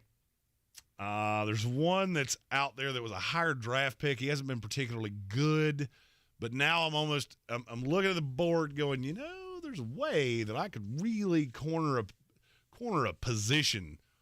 So I'm going to hope you don't do something with your next pick. Darnell Savage, safety from the Packers. Oh. I'm really hoping I can use him as a Rex Ryan deeper half of the field guy. But there's somebody I really need, or I may not love that I just did that. Okay, safety was not really on my list. I mean, I already have Jabril Peppers. What do I need another safety? Yes. For? I mean, he's going to cover the whole field. I don't need anybody else. I'm going to go try to bolster up the defensive line some more. I already have Larry Ogunjobi. I already have Dorrance Armstrong. And I'm going to add a young guy in Ioma Uwazurike. From the Denver Broncos. Mm-hmm. I liked him last year. He just fell out of favor because the defense it's a little different now. Mm-hmm. But he has all of the tools. No doubt. If he's got the right coaching. And I have Gerard Mayo. That's a good pick. That's a young guy that you could develop as Mm-hmm. opposed to some of the geriatrics you've taken I feel like I've taken a good smattering of young players and veterans. No. Calvin Anderson's the third youngest player on your team right now. And he's 27. 27 years old. That's an old guy. He'd be the fourth oldest on mine. You didn't do what I was hoping you wouldn't do, and so I'm going to corner safety with the highest paid safety in the NFL, Jamal Adams. Oh, wow. Okay. I've been resisting the urge to do that because I didn't want to spend the money, but I've done a good job of keeping the number low, and I can get out of that a year from now if I need to. Well, you just caught up to me on the spending scale. Yeah, give it a minute. I have a funny feeling you're going to find a way to distance yourself again. Because I'll be honest with you, the next 8 players on my list, I think make less than we do. Which is saying a lot. That's hard to do. I don't even know that it's legal. I think Roger Goodell's going to be upset. Adding to my defense, I am going to go safety. I am going to go safety. After you said you had no interest in a safety a minute ago. Well, see, now that you've taken Jamal Adams off the board, and were you planning on doing that? No, but still, it makes you look at the pool and go, "Oh God, yeah, it's bad." What are my choices here? So I'm taking Jalen Thompson because I feel like he's a young, good player. Ooh. You don't like him? He's fine. He makes a little much money for me, but I get it. A little much money? $1 million? He makes $6 million. It's 5.3 because he just renegotiated his deal. Oh, you turd! Not you, him. Oh, I was about to say you're not worth that. I was about to say all I do is go to over the cap, pull it up, right there it is. All right, I need a couple linemen. Darian Kennard, kid out of Kentucky that's a big old house that plays for the Chiefs, familiar with Mike Kafka, in the same kind of scheme. Flyer. Mm-hmm. All it is, total flyer. Okay. I need another corner. I already got Jason Jackson. I'm going Kayshawn Nixon from the Green Bay Packers. Another young guy, cheap. He is reasonably cheap. I'm already looking at, I'm probably drafting a corner really early and probably going to chase one as a free agent. You're going to have to. Which we will be doing the draft and the free agency things next week, which will be more names that the average listener of the show would know. I'm going back to Kansas City, since you left it open for me. Lucas Niang. Kafka was there when they drafted him. Hopefully, surely you can get something out of him. He's a third-round pick that I think plays as many snaps as I have. That's what concerns me. Well, it's a good line, and they've drafted really, really well. Mm-hmm. So, I mean, his competition right now, he's my swing tackle. My hope is he can learn something from Rob Havenstein. Maybe I've got it cornered for the next few years. Well, I don't feel like I've spent a lot of money in a little while. Yep, here he comes to do something stupid again. Oh, let's see. What's the biggest number on the screen? Yeah, I got 3. Shaq Barrett. Knew it. I knew it had to be one of the 3. They all 3 played the same position. Now, when he's about to spend a bunch of money somewhere. Yep.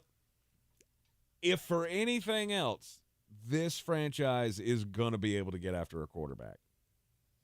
Yeah. 3 edge guys, actually. Which is weird because I have but 1, and I don't even know if he's any good. All right, last pick of the expansion drafting. We will have a few more players, but we won't go through them like this. Yeah, because it's not worth it.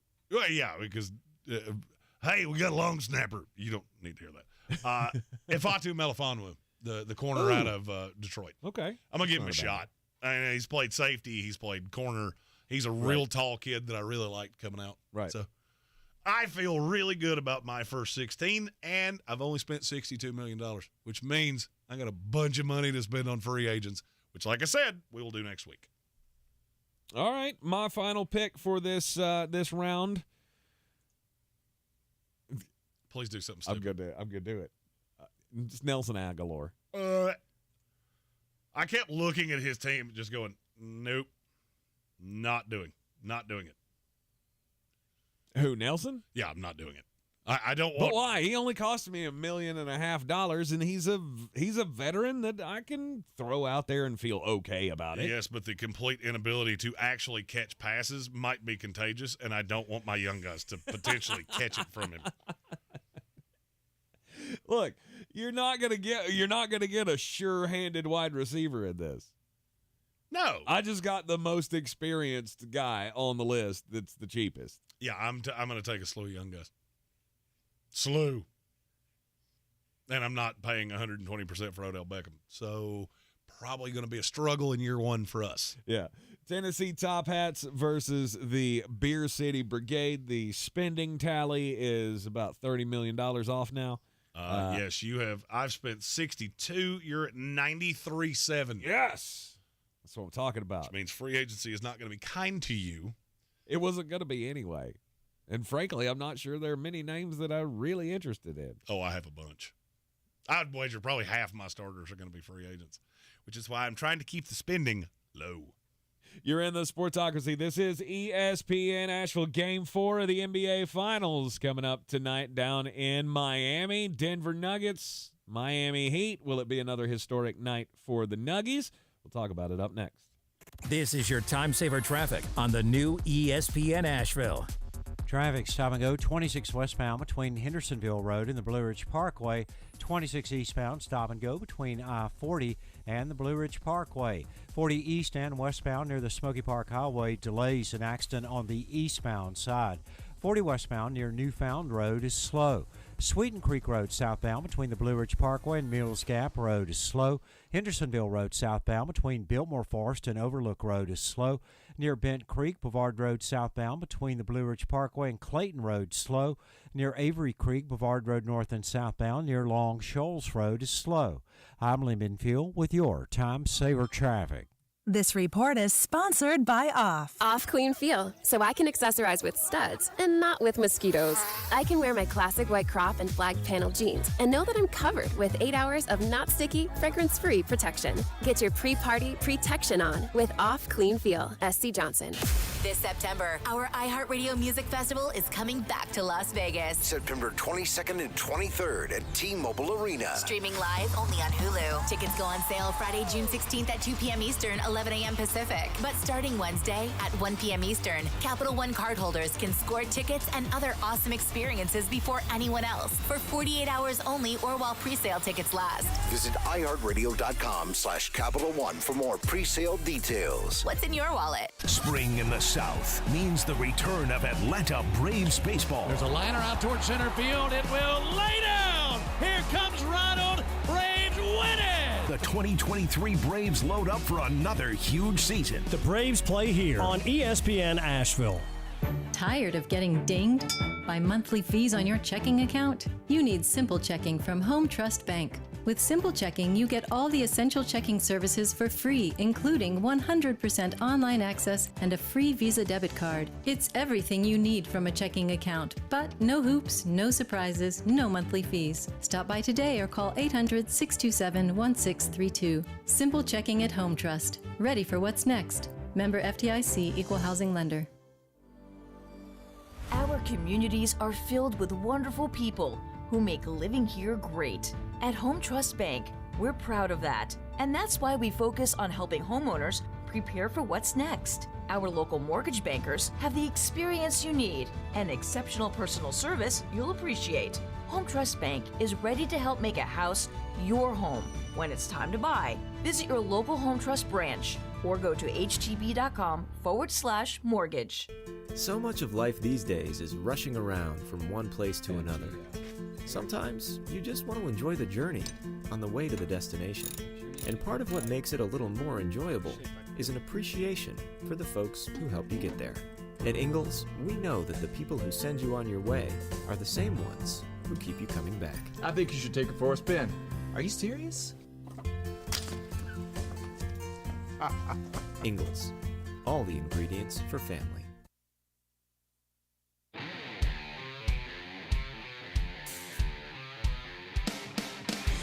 We are back in the Sportsocracy inside the Ingalls studio on ESPN Asheville. Game 4 of the NBA Finals is tonight. The Denver Nuggets lead 2-1. Game 1, it made us all think, oh well, this is the team. This is what the Denver Nuggets are. Who we thought they are. Let's go ahead and crown them. Game 2 happens. Denver plays poorly. Miami hits a whole bunch of three-pointers, and they win. And then narrative changed of, oh, this is a series. And then last night, or not last night, but Wednesday night, we had Game 3 where, the Denver Nuggets, and namely Jamal Jokic and Jamal Murray, turned it on with both having 30-point triple-doubles, played the two-man game impeccably. 16 times. They ran that little handoff play up top. And look, they're going to do it again because I don't know how you're supposed to defend it. You can't. It's almost indefensible. You don't. I mean, Miami doesn't have anybody. I don't think there is anybody. I don't think that person exists that can run through the biggest person on the planet. I mean, look, Michael Porter was awful in Game 2. Christian Brown, that's probably something that you can't expect to have happen again. But, I mean, the Nuggets turned the ball over 14 times to Miami's 4. Mm-hmm. They shot, what? They hit 5 threes? 5 of them. 5. That was the fewest in an NBA Finals win in the last 20 years. They shot 27% from the field, but they out-rebounded them 58-33, which is almost looks like a misprint, and I know the number. Mm-hmm. I don't see any way that it doesn't go exactly how we think it does. Denver in 5, gentlemen sweep, and I really think you're going to see them throw their weight around tonight. Yeah, they very well may. You are in the Sportsocracy. This is ESPN Asheville. Big shout out to everybody for the week. Frankie Cleary with the lovely super chat there at the end of the show. We appreciate you, dealing with – we're in the dog days, folks. So, we got to get a little creative sometime, and we appreciate you sticking with us and football is but just only right around the corner. Back on Monday here in the Sportsocracy inside the Ingalls studio. We'll see you then. This is your Exergen Temporal Scanner weather forecast on ESPN Asheville. Comfortable low humidity for one more night tonight with temperatures in the upper 40s in the valley, and then the numbers start to climb. The humidity starts to climb here for the weekend with some 80s tomorrow and Sunday, and south winds this weekend with a chance for some splash and dash thunderstorms. 49 in the valley tonight, mid-40s. Some of the higher elevations and temperatures running well below average. Sunshine Saturday, 82. I'm meteorologist Scott Larimore. That's the latest Weather Channel forecast. This is your time saver traffic on the new ESPN Asheville. Driving time ago, 26 westbound between Hendersonville Road and the Blue Ridge Parkway. 26 eastbound slowing between I-40 and the Blue Ridge Parkway. 40 westbound between the Smoky Park Highway and Georges Branch Road delays. 40 westbound near Newfound Road is slow. Smoky Park Highway north and southbound approaching Sand Hill Road delays. Near Avery Creek Boulevard Road north and southbound near Long Shoals Road slow. Sweeten Creek Road north and southbound approaching Mills Gap Road delays. I'm Lyndon Field with your Time Saver Traffic. This report is sponsored by Blue Ridge Health. At Blue Ridge Health, everyone deserves access to top-notch, compassionate health care, no matter their insurance or income status. Keep your family healthy with updated immunizations for COVID-19, flu, chickenpox, and shingles. Health care for all people, including you. Learn more at brchs.com. From the Ingalls studios, this is ESPN Asheville, WPEK, W225CJ Fairview, WMXF Waynesville, and iHeart radio station. Spring fire season is here, and you are the best defense against wildfires. Make sure to have a water hose, bucket, steel rake, and a shovel for tossing dirt on the fire. Keep your phone with you in case you need help, and never leave a fire unattended. Learn more at ncforestservice.gov.